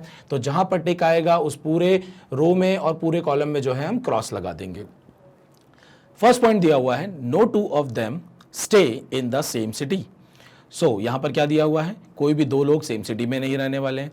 Also no two of them work with the same company. That means कि दो लोग अलग अलग कंपनी में रहेंगे, कभी भी सेम कंपनी में नहीं रहेंगे। तो जहां पर भी टिक आएगा उस पूरे रो और उस पूरे कॉलम में हमें क्रॉस लगाना ही लगाना है। Q does not work with PTS। इंफॉर्मेशन दी हुई है कि Q does not work with PTS। Q does not work with PTS। तो मैं यहां पर कलर चेंज कर लेता हूं जरा। सो ये हो गया Q does not work with PTS। And P does not stay in Delhi. And P and ये रहा P does not stay in Delhi. So ये लग गया मेरा क्रॉस। सो Q के बारे में दिया हुआ था कंपनी का इंफॉर्मेशन, P का दिया हुआ है सिटी का इंफॉर्मेशन, हमने यहां पर क्रॉस लगा दिया है। फिर दिया हुआ है, नेक्स्ट हम चलते हैं, neither P nor Q stays in Kolkata. तो ये जो P और Q है वो दोनों ही कोलकाता से बिलोंग नहीं करते हैं, मैंने यहां पर क्रॉस लगा दिया। So neither P nor Q stays in Kolkata and also neither P nor Q works with LTS। तो ये जो P और Q है ये दोनों ही LTS में काम नहीं करते हैं। तो LTS वाले में दोनों में वहां पर क्रॉस हमने लगा दिया है। फिर दिया हुआ है R स्टेज इन हैदराबाद। R स्टेज इन हैदराबाद। जैसे ही पता लगा ये इंफॉर्मेशन तो हमने पूरे उस कॉलम में क्रॉस लगा दिया। इसका मतलब अब कोई और दूसरा पर्सन हैदराबाद में नहीं रहेगा, और जब R हैदराबाद से है तो वो दूसरी किसी सिटी में नहीं रहेगा, इसलिए हम उस पूरे कॉलम में भी क्रॉस लगा देते हैं। नेक्स्ट ध्यान से देखिए क्या इंफॉर्मेशन दी हुई है। R स्टेज इन हैदराबाद हो गया। S works with CTS। S के बारे में दिया हुआ है कि वो CTS में काम करता है। जैसे टिक लगा, अगर S CTS में काम करता है तो वो बाकी किसी कंपनी में काम नहीं करेगा, और अगर S CTS में है तो कोई और CTS में नहीं होगा। इसलिए हम पूरे इस रो और कॉलम में हम जो है क्रॉस लगा देते हैं। तो S की इंफॉर्मेशन के बाद दिया हुआ है बट, एस के बारे में बात हो रही है, बट डज नॉट स्टे इन मुंबई और इन दिल्ली। सो एस जो है वो मुंबई और दिल्ली में स्टे नहीं करता है, तो एस जो है वो मुंबई में और दिल्ली में स्टे नहीं करता है, तो हमने वहां पर लगा दिया क्रॉस। फिर दिया हुआ है the person who works with DTS stage in Kolkata. So DTS वाला कोलकाता या कोलकाता वाला DTS होगा, ये यहां पर क्लियर इंफॉर्मेशन है। सो ध्यान से देखिए, कोलकाता कौन तीन लोग नहीं है, P Q R तीनों कोलकाता से बिलोंग नहीं करते हैं। तो अगर ये तीनों कोलकाता से बिलोंग नहीं करते हैं तो ये तीनों DTS भी नहीं होंगे, तीनों DTS नहीं होंगे। और ध्यान से देखिए, जब DTS नहीं होंगे तो हमने देखा कि DTS के कॉलम में अब एक ही खाली जगह बची हुई है, और जब एक ही खाली जगह बची हुई है तो यहीं पर आपका टिक लगेगा और इस पूरे रो और इस पूरे कॉलम में क्रॉस हो चुका है। जो DTS से है वही कोलकाता से होगा, तो ये लगाया टिक। इस पूरे रो में, इस पूरे कॉलम में आपका क्रॉस लग गया। यहाँ पर एक ही खाली जगह बची हुई है, ये लगाया मैंने टिक, इसमें पूरा लग गया क्रॉस। यहाँ पर एक ही खाली जगह बची हुई है, यहाँ लगा टिक, इस पूरे कॉलम में और रो में क्रॉस लग गया। अब एक ही खाली जगह बची हुई है, ये हो गया टिक। यहाँ पर चलते हैं, आपके पास एक ही खाली जगह बची हुई है, लगाया मैंने टिक, और जब टिक लगाया तो इस पूरे कॉलम में मेरा क्रॉस हो गया। ये खाली जगह बची है, यहाँ टिक लगाया, ये पूरा कॉलम और रो में क्रॉस हो गया। अब यहाँ पर एक खाली जगह बची हुई है तो ये लग गया टिक। तो कंप्लीट इंफॉर्मेशन यहां पर हमारी यूज हो चुकी है, टेबल कंप्लीट बन चुकी है। अब हमें चलना है कि भाई क्वेश्चन जो है वो क्या पूछे जा रहे हैं। सो क्वेश्चन है कि who among them stays in Mumbai. Who among them stays in Mumbai. तो ध्यान से देखिए, मुंबई का यहां पर हमें दिया हुआ है कि P जो है P stage in Mumbai. So P stage in Mumbai, तो यहां पर हमारा आंसर क्या हो जाएगा, ऑप्शन ए जो है वो मेरा यहां पर आंसर हो जाएगा। नेक्स्ट क्वेश्चन है the person working with LTS stays in. जो LTS कंपनी में काम करता है वो किस सिटी से बिलोंग करता है। तो LTS हमने देखा, LTS है R और R हैदराबाद से बिलोंग करता है। सो हमारा आंसर हो जाएगा option C, that is Hyderabad.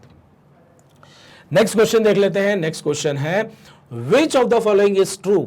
आपके पास तीन स्टेटमेंट है, तीनों में से देखना है कि कौन सी ट्रू है।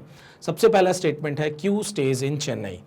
तो क्या क्यू चेन्नई से है? क्यू चेन्नई से नहीं, दिल्ली से है, तो पहली वाली स्टेटमेंट हो गई आपकी फॉल्स।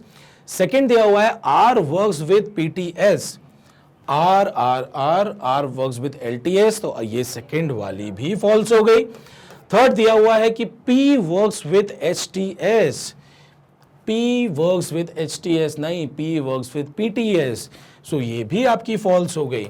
तो तीनों ही स्टेटमेंट आपकी फॉल्स हो चुकी हैं, तो ना ऑप्शन ए आंसर होगा, ना ऑप्शन बी आंसर होगा, ना ऑप्शन सी होगा, आपका आंसर होगा option D, that is none of 1, 2 and 3 statement, तीनों फॉल्स हैं। सो तीनों ट्रू नहीं है, तो हमने ऑप्शन डी जो है वो यहां पर करेक्ट आंसर मार्क कर दिया है। तो direction for question number 11 to 15 अब आ जाएगा यहां पर, और जो है आप यहां पर स्क्रीनशॉट पहले ले लीजिए, फिर जो है हम यहां पर चलेंगे हमारे नेक्स्ट वाले पार्ट पर। चलिए, तो अब जो है हमें चलना है हमारे नेक्स्ट वाले क्वेश्चन पर, और नेक्स्ट वाला क्वेश्चन जो है ये है, तो चलिए अब हम स्टार्ट करेंगे ये नेक्स्ट वाला सेट, जिसमें कि क्वेश्चन नंबर 11 से लेके 15 तक का दिया हुआ है, मतलब 11, 12, 13, 14 और 15 क्वेश्चन जो है वो हमको यहाँ पर देखना है। सो यहाँ पर सेट दिया हुआ है, सेट क्या है पहले सेट को समझ लेते हैं, उसके बाद हम टेबल बनाएंगे, क्योंकि ये थोड़ा सा डिफरेंट सेट है और यहाँ पर टेबल भी जो है वो थोड़ी डिफरेंट बनेगी। अलग अलग स्टूडेंट अलग अलग तरीके से टेबल बना सकते हैं, इंपॉर्टेंट है कि हमें समझ में आना चाहिए जब हम टिक एंड क्रॉस मार्क करेंगे तो हमारा जो टेबल है वो कैसे कंप्लीट होगा, दैट इज़ इंपॉर्टेंट, और कंप्लीट होना चाहिए, मतलब दैट इज़ इंपॉर्टेंट है। और अब आप किस पाथ से जाते हैं कंप्लीट करने के लिए, वो ईजिएस्ट पाथ जो है वो आपको चूज करना है, एंड वो पाथ जो है आपका अलग हो सकता है, मेरा अलग हो सकता है, क्योंकि ये बहुत ही सिंपल वाली टेबल यहाँ पर नहीं बननी है। तो यहाँ पर ध्यान से देखिए क्या दिया हुआ है, each of the 8 employees A B C D E F G and H, so 8 employees हैं कंपनी के, work on one of the days among Monday, Tuesday and Wednesday. 8 employees हैं, 3 डेज हैं आपके पास, और यहां पर क्लियरली क्या लिखा हुआ है, work on one of the days among Monday, Tuesday and Wednesday. ये जो है ये मंडे या ट्यूसडे या वेडनेसडे को काम करेंगे, ये जो 8 एम्प्लॉयज हैं हमारे पास, and in one of the shift among 1, 2 and 3।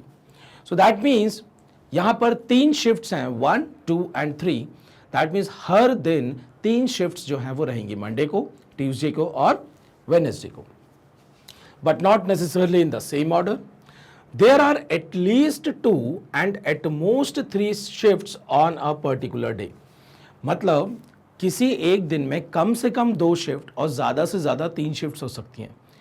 तो दैट मीन्स भाई किसी दिन 1 and 2 शिफ्ट्स हो सकती हैं, किसी दिन 1, 2 and 3 हो सकती हैं, किसी दिन जो है 1, 2, 3 या 1 and 2 हो सकती है। सो यहाँ पर ये बोला गया है कि मिनिमम 2, यहाँ पर जो है मिनिमम 2, लेकिन साथ ही साथ मैक्सिमम हम 3 शिफ्ट रख सकते हैं। टोटल ध्यान से देखिए कितने लोग हैं, 1, 2, 3, 4, 5, 6, 7, 8 एम्प्लॉयज हैं। 8 एम्प्लॉयज अलग अलग शिफ्ट में काम करेंगे, और ध्यान से देखिए आपके पास 3 डेज हैं, हर दिन जो है यहाँ पर ये बोला गया है कि कम से कम 2 शिफ्ट्स और ज़्यादा से ज़्यादा 3 शिफ्ट्स होनी चाहिए। तो देखते हैं कि किस दिन कौन सी शिफ्ट होगी, वो हमें यहाँ पर पता लग पाएगा या नहीं लग पाएगा। यहां पर एक इंफॉर्मेशन दी हुई है कि no 2 persons working on the same day are in same shift. इसका मतलब यह हुआ कि अगर ए और बी जो है वो दोनों अगर मंडे को काम करते हैं तो वो दोनों की शिफ्ट सेम नहीं होगी, दोनों की शिफ्ट अलग अलग होगी। इसका मतलब यह हुआ कि ये जो A B C D E F G H, आपको इनको 3 डेज में डिस्ट्रीब्यूट करना है। जब 3 डेज में डिस्ट्रीब्यूट करना है तो अगर मैं बोलता हूं कि मैं मंडे को अगर 3 से ज़्यादा लोगों को अगर मैं मान लीजिए मंडे की तरफ शिफ्ट कर देता हूं कि इन 4 लोगों ने जो है मंडे को काम किया, अगर ये 4 लोग मंडे को काम करेंगे तो ध्यान से देखिए आपके पास डिफरेंट 3 ही शिफ्ट्स हैं, 1, 2 और 3। तो मान लीजिए ए ने फर्स्ट शिफ्ट में काम किया, बी ने सेकंड में किया और सी ने थर्ड शिफ्ट में काम किया। अब डी या तो फर्स्ट या तो सेकंड या थर्ड शिफ्ट में उसको काम करना ही पड़ेगा, क्योंकि वो मंडे को काम कर रहा है, और मैक्सिमम 3 ही शिफ्ट एक दिन में हो सकती हैं। तो दैट मीन्स या तो डी थर्ड में या सेकंड में या फर्स्ट में काम करेगा, मतलब 2 पर्सन सेम शिफ्ट में काम करेंगे सेम डे, जो कि यहाँ क्लियरली लिखा हुआ है कि no 2 persons working on the same day are in same shift, ये कंडीशन है। इसका मतलब अगर किसी दिन 3 शिफ्ट है तो उस दिन 3 ही लोग वहां पर काम कर सकते हैं। अगर जिस दिन में 2 शिफ्ट है, अगर 2 शिफ्ट्स हैं वहां पर, तो वहां पर 2 ही लोग काम करेंगे। और क्योंकि हमारे पास मिनिमम 2 शिफ्ट्स और मैक्सिमम 3 शिफ्ट्स रख सकते हैं, दैट मीन्स किसी भी दिन, मतलब अगर मैं बात करता हूं मंडे है, ट्यूसडे है और वेडनेसडे है, तो यहां पर जो है मिनिमम 2 शिफ्ट्स होंगी एक दिन में और मैक्सिमम जो है यहां पर 3 शिफ्ट्स हो सकती हैं एक दिन में। और सेम कंडीशन, क्योंकि शिफ्ट 2 पर्सन सेम डे पर सेम शिफ्ट में काम नहीं कर सकते हैं, तो अगर मैं बोलूंगा कि मिनिमम पर्सन की अगर मैं बात करता हूं तो एक दिन में 2 पर्सन काम कर सकते हैं और मैक्सिमम की अगर मैं बात करता हूं तो 3 पर्सन भी काम कर सकते हैं। डिपेंड करेगा नंबर ऑफ शिफ्ट के हिसाब से। डिपेंड किस पे करेगा? नंबर ऑफ शिफ्ट पर डिपेंड करेगा। तो यहां पर हमें यह समझ में आ गया कि जब मिनिमम 2 और मैक्सिमम 3 शिफ्ट्स हो सकती हैं और आपके पास 3 डेज ही अवेलेबल है और टोटल 8 अगर पर्सन्स हैं, मतलब 8 डिफरेंट आपको अलग अलग शिफ्ट जो है वो पहुंचानी है, या मैं बोलूँगा कि भाई एक दिन में मिनिमम 2 और मैक्सिमम 3 पर्सन जा सकते हैं, तो डिस्ट्रीब्यूशन कैसा हो सकता है कि भाई मंडे को मैं अगर 2 पर्सन कर दूं, ट्यूसडे को 2 पर्सन कर दूं, तो 2 और 2 4 हो गया, अब बचे 4 पर्सन और, तो वेडनेसडे को 4 पर्सन्स करने पड़ेंगे, विच इज नॉट पॉसिबल क्योंकि 4 शिफ्ट्स अवेलेबल हमारे पास नहीं है। जब 4 शिफ्ट्स अवेलेबल नहीं है तो ध्यान से देखिए फिर क्या डिस्ट्रीब्यूशन हो सकता है, तो डिस्ट्रीब्यूशन एक ही पॉसिबल है, दैट इज 2 3 3 का। अब वो 2 मंडे भी हो सकता है, 2 ट्यूसडे भी हो सकता है, 2 वेडनेसडे भी हो सकता है।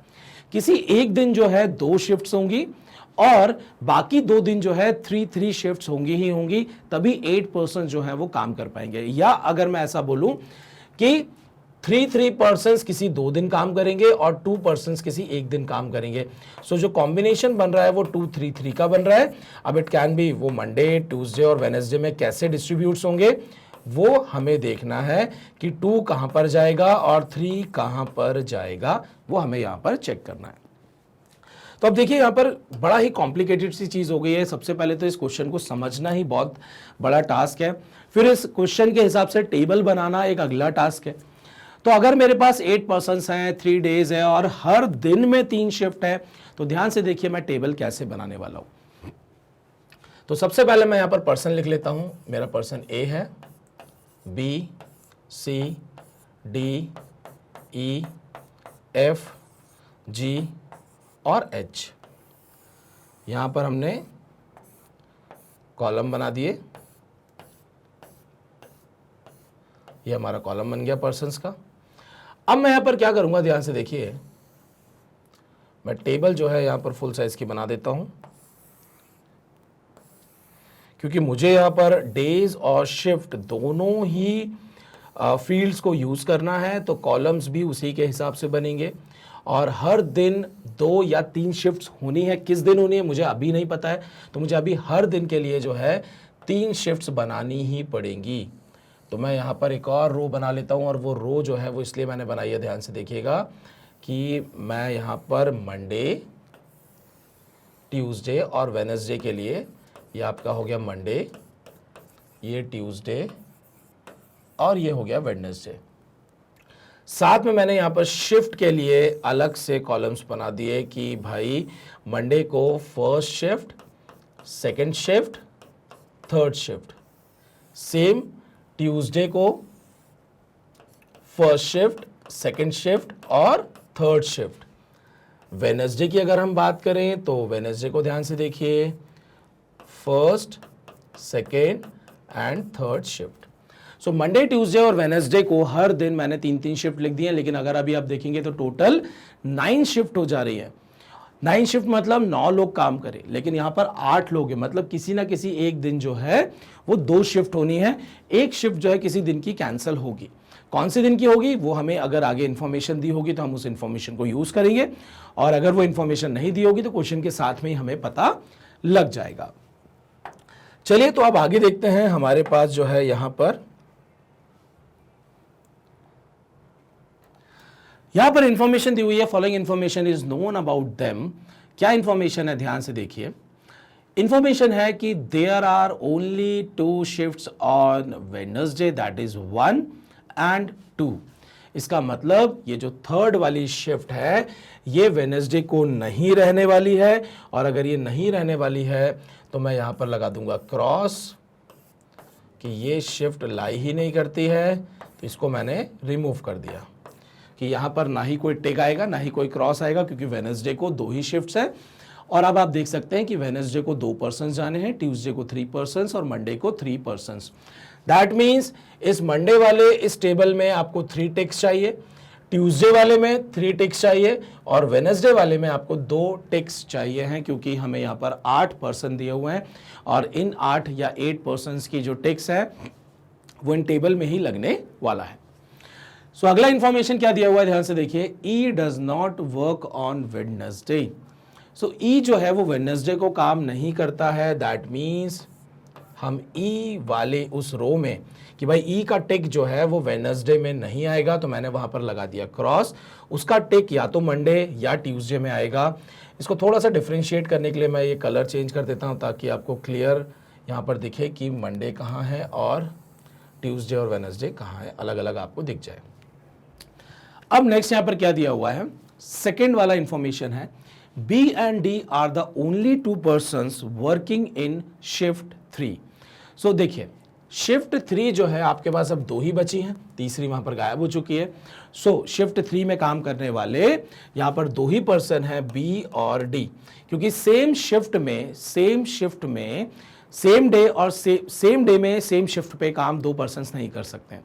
तो अगर मैंने थर्ड पे यहाँ पर कोई ए बी या डी किसी को बैठा दिया और यहाँ पर भी किसी को बैठा के और साथ में एक और को बैठा दिया, दैट इज नॉट पॉसिबल, क्योंकि सेम डे पर 2 शिफ्ट पे कोई नहीं आ सकता है। दैट मीन्स इस कॉलम में अगर मैं बात करूंगा, हर कॉलम में आपको एक ही टिक मिलेगा, क्योंकि अगर एक टिक के अलावा दूसरा टिक इधर आ गया तो इसका मतलब ये हो जाएगा कि मान लीजिए सी और ई दोनों अगर थर्ड शिफ्ट में आए तभी इस कॉलम में टिक दोनों तरफ आएगा, यहाँ पे और यहाँ पे। अगर यहाँ का टिक जो है और यहाँ का जो टिक है ऐसा अगर मुझे देखने को मिलता है तो ये जो दोनों टिक है इसका मतलब क्या हो गया कि सेम डे पर सेम शिफ्ट में काम कर रहे हैं सी और ई, विच इज नॉट पॉसिबल, क्योंकि हमें ये चीज में रेस्ट्रिक्ट किया गया है कि ऐसा नहीं हो सकता है। So that means her column में आपको एक ही टिक देखने को मिलेगा। मतलब अगर आपको कोई भी एक टिक मिल जाए तो हम उस पूरे कॉलम में रिमेनिंग जगह पर क्रॉस लगा देंगे, ये क्लियर है। और साथ ही साथ क्योंकि अगर ए जो है मंडे को फर्स्ट शिफ्ट में काम करता है तो उस फर्स्ट शिफ्ट में कोई और काम नहीं करेगा, तो हम पूरे कॉलम में क्रॉस लगा देंगे। और जब ए मंडे को फर्स्ट शिफ्ट में काम करता है तो वो फिर बाकी किसी दिन किसी भी शिफ्ट में काम नहीं करेगा, हम उस रो में भी पूरा क्रॉस लगा देंगे।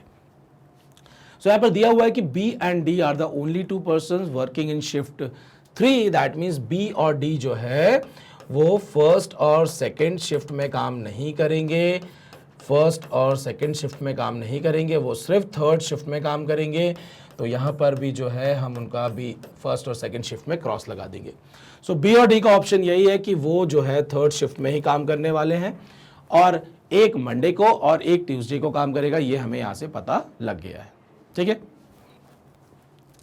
फिर हमने यहां पर क्या देखा, H and A work on Tuesday and Wednesday respectively।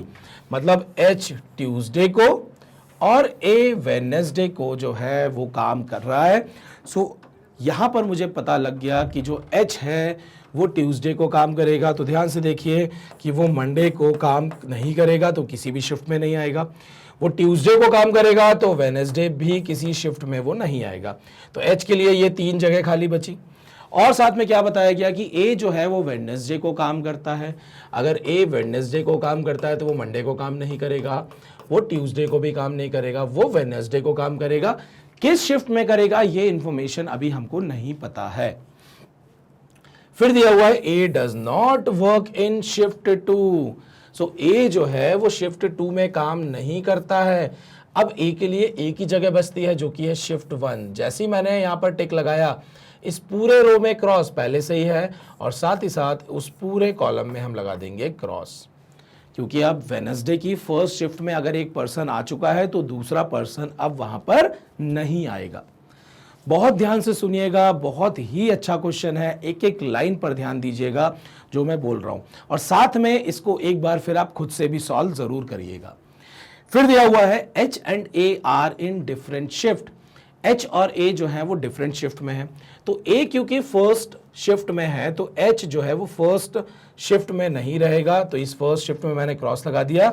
तो एच के लिए अब दो ही ऑप्शन बचे कि एच या तो सेकेंड या तो थर्ड शिफ्ट में रहेगा, क्योंकि क्लियरली लिखा हुआ है कि H and A are in different shift.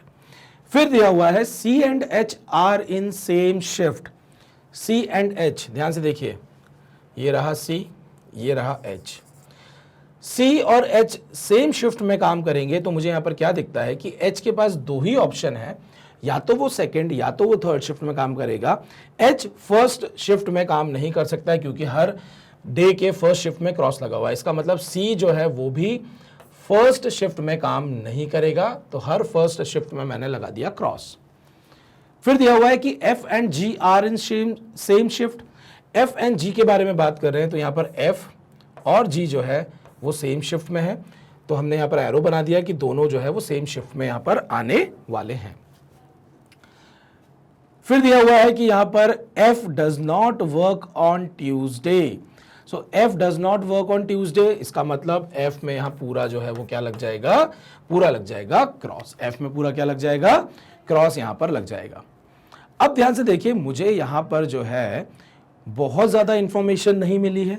मैंने जितना ये पढ़ा उसके हिसाब से मेरी ये जो टेबल है वो इतनी ही कंप्लीट हो पाई है। और इस टेबल में मैं क्या क्या देख पा रहा हूं कि वेडनेसडे को दो ही टिक जाने, एक टिक मुझे मिल चुका है। अब अगला टिक जो है वो या तो सी या तो एफ या तो जी में जाना है। मतलब सेकेंड शिफ्ट जो है वो 3 लोगों के लिए अवेलेबल है और उसमें से कोई एक वहां पर जाके मार्क करेगा। और यहां पर मेरे पास जो था कि E does not work on Wednesday, तो वो तो हमने पहले ही मार्क कर लिया था। फिर हम क्या देखते हैं कि ट्यूसडे पर अभी एक भी टिक हमें नहीं मिला है और मंडे में भी एक भी टिक नहीं मिला है। क्योंकि वेडनेसडे पे 2 टिक जाने हैं, तो मैंने यहां पर लिख दिया 2। मंडे पे 3 टिक्स जाने हैं, और ट्यूसडे में 3 और मंडे में भी 3 टिक्स आपके यहां पर जाने हैं। सो यहां पर अगर मैं देखता हूं कि बी का ऑप्शन जो है वो थर्ड शिफ्ट का हमारे पास अवेलेबल है, डी का भी जो है वो थर्ड शिफ्ट का अवेलेबल है। तो बी अगर यहां थर्ड पे जाएगा, ध्यान से देखिए, बी अगर यहां थर्ड पे जाएगा तो डी यहां पर थर्ड चला जाएगा, क्योंकि दोनों के लिए ऑप्शन यही अवेलेबल है। क्योंकि अगर यहां टिक आ गया तो इस पूरे में क्रॉस चला जाएगा, तो डी के लिए एक ही ऑप्शन बचेगा। अगर बी यहां जाएगा तो ये पूरा क्रॉस हो जाएगा, तो डी के लिए एक ही ऑप्शन बचेगा। इसका मतलब ये समझ में आता है कि बी और डी जो है इस थर्ड शिफ्ट को कवर अप करने वाले हैं। तो जो सी है वो इस थर्ड शिफ्ट में नहीं आने वाला है, और यहां पर भी थर्ड शिफ्ट में वो नहीं आने वाला है। तो सी के पास आपके पास यहां पर सेकंड शिफ्ट का ही ऑप्शन अवेलेबल है कि सी जो है वो सेकंड शिफ्ट में ही जाएगा। और अगर सी सेकंड शिफ्ट में जाएगा तो ध्यान से देखिए, मुझे यहां पर क्या बोला गया है कि जो एच है, एच और सी सेम शिफ्ट में रहने वाले हैं। और जब एच और सी को सेम शिफ्ट में रहना है तो ध्यान से देखिए कि सी अब थर्ड शिफ्ट में नहीं रह सकता है, बिकॉज ऑफ बी और डी का रिस्ट्रिक्शन था। तो एच जो है वो भी थर्ड शिफ्ट में नहीं रह पाएगा, क्योंकि हमने सी को देखा कि सी थर्ड शिफ्ट में नहीं रह सकता, तो एच भी थर्ड शिफ्ट में नहीं रह सकता है। तो एच के लिए एक ही ऑप्शन बचा है, एच के लिए एक ही ऑप्शन बच रहा है, क्या, एक ही ऑप्शन बचा है सेकेंड शिफ्ट। ये मैंने लगाया टिक, ये पूरे में चला गया क्रॉस, और जब पूरे में क्रॉस चला गया इधर रो में भी और कॉलम में भी, और मुझे पता लग गया कि एच गया है सेकंड शिफ्ट में, तो सी जाएगा वो भी सेकंड शिफ्ट में जाएगा। उसके पास 2 ऑप्शन अवेलेबल है, मंडे वाला ऑप्शन अवेलेबल है और वेडनेसडे वाला ऑप्शन अवेलेबल है सी के पास। तो यहां तक हमें अभी तक पूरी चीजें क्लियर है। अब हम देखते हैं कि कोई एक बार पूरी लाइंस को फिर से पढ़ते हैं कि क्या हमने कोई छोटी मोटी चीज़ तो नहीं छोड़ी है, या सारी चीज़ें कवर अप कर ली है कि नहीं कर ली है। क्योंकि इस टाइप के क्वेश्चन में बहुत इंपॉर्टेंट होता है, अगर हमने एक छोटी भी चीज़ छोड़ दी तो हमारा टेबल कभी भी कंप्लीट नहीं होगा। सो मैं फिर से एक और बार आप लोगों को बता रहा हूं, ध्यान से सुनिएगा। There are only 2 shifts on Wednesday, तो हमने यहां पर क्या किया था, वेडनेसडे को 2 शिफ्ट्स दे दी और क्लियरली बोला कि 1 और 2 रहेगी, थर्ड नहीं रहेगी, तो थर्ड हमने वहां से हटा दी। जैसे हमने थर्ड हटाई तो वेडनेसडे के पास 2 शिफ्ट्स, मंडे के पास 3 शिफ्ट्स और ट्यूसडे के पास 3 शिफ्ट्स बची। फिर हमें इंफॉर्मेशन दी कि E does not work on Wednesday, तो जो ई था वो वेडनेसडे को काम नहीं करेगा, तो मैंने यहां पर दोनों जगह पे क्रॉस लगा दिया था। फिर हमने क्या देखा था, B and D are the only 2 persons working in shift 3। So B और डी ही वो 2 लोग हैं जो कि शिफ्ट 3 पे काम करेंगे, और अगर ये दोनों लोग शिफ्ट 3 में काम करेंगे तो ध्यान से देखिए शिफ्ट 3 जो है इन लोगों के लिए अवेलेबल है। भाई बी अगर मंडे को गया शिफ्ट 3 तो डी चला जाएगा ट्यूसडे, अगर बी ट्यूसडे को गया तो बी मंडे को चला जाएगा। इसका मतलब ये हुआ कि इस शिफ्ट 3 में इन दो के अलावा कोई और नहीं आने वाला है, और इन दो के अलावा जब कोई और नहीं आने वाला है तो मैं अब यहां पर जो है शिफ्ट 3 में बी और डी के अलावा सारी जगह पर क्रॉस लगा सकता हूं।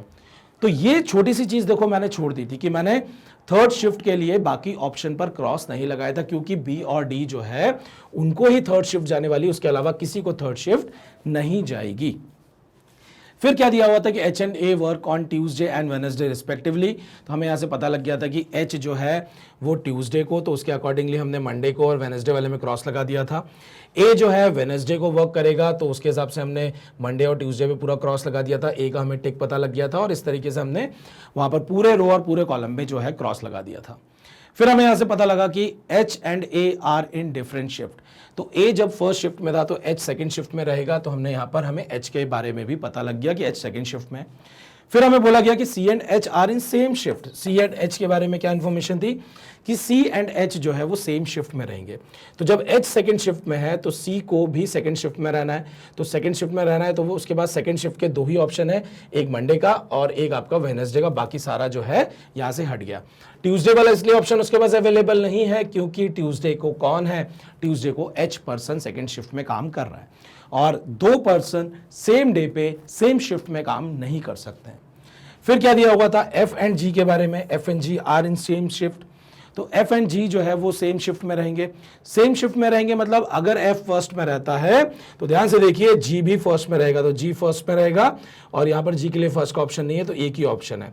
अगर एफ फर्स्ट में तो जी यहां पर फर्स्ट में। ध्यान से देखिए, अब अगर एफ सेकंड आ गया, अगर एफ सेकंड आ गया तो जी के लिए ये ऑप्शन है second, which is not possible क्योंकि सेम डे पे नहीं काम कर सकते हैं। ये जी के पास ऑप्शन नहीं है और ये जी के पास ऑप्शन है, तो ये देखिए दो ऑप्शन इस तरीके से हैं इनके पास, ठीक है। और फिर अगर मैं बोलता हूं कि एफ का अगर फर्स्ट हुआ तो जी का जो है वो यहां फर्स्ट हो जाएगा। अब मैंने बोला कि एफ जो है सेकंड, मैंने एक ऑप्शन यहां लिया था, एफ यहां पर भी तो आ सकता है। एफ अगर सेकंड ऑप्शन यहां आता है तो जी का सेकंड ऑप्शन यहां आ जाएगा। इस तरीके से अलग अलग पॉसिबिलिटीज हमें देखने को मिल रही है। फिर दिया हुआ है F does not work on Tuesday. So F जो है ट्यूसडे को काम नहीं करता है, तो ट्यूसडे वाले में पूरे में हमने क्रॉस लगा दिया था। अब यहां तक बस हमारे पास चीजें जो हैं वो अवेलेबल थी, हमने सारा क्रॉस टिक लगा दिया है। लेकिन अभी भी अगर आप ध्यान से देखें, मंडे वाले में हमें नहीं पता चला अभी कितने टिक कहाँ आने। ट्यूसडे में एक टिक पता लग चुका है, लेकिन दूसरा और तीसरा कहाँ आएगा। हाँ, एक चीज क्लियर है कि बी और डी में से किसी एक में यहाँ टिक आने वाला है, बी और डी में से किसी एक में टिक आएगा यहाँ पर, तो बचा तीसरा टिक जो है वो या तो ई में या तो जी में आएगा। ये चीज यहाँ पर क्लियर है, या तो ई या तो जी में आएगा।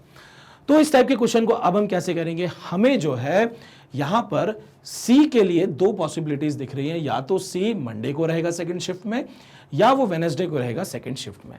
तो इन दोनों को हम ट्राई कर लेते हैं। एक बार हम सी को यहां रख लेते हैं, एक बार हम सी को वहां रख लेते हैं। दोनों में से जो भी आखिरी तक हमारा सॉल्व होता है वही हमारा आंसर होगा, और जो सॉल्व नहीं होगा, बीच में कोई कॉन्ट्राडिक्शन देगा, हम उसको फिर उस केस को हटा देंगे।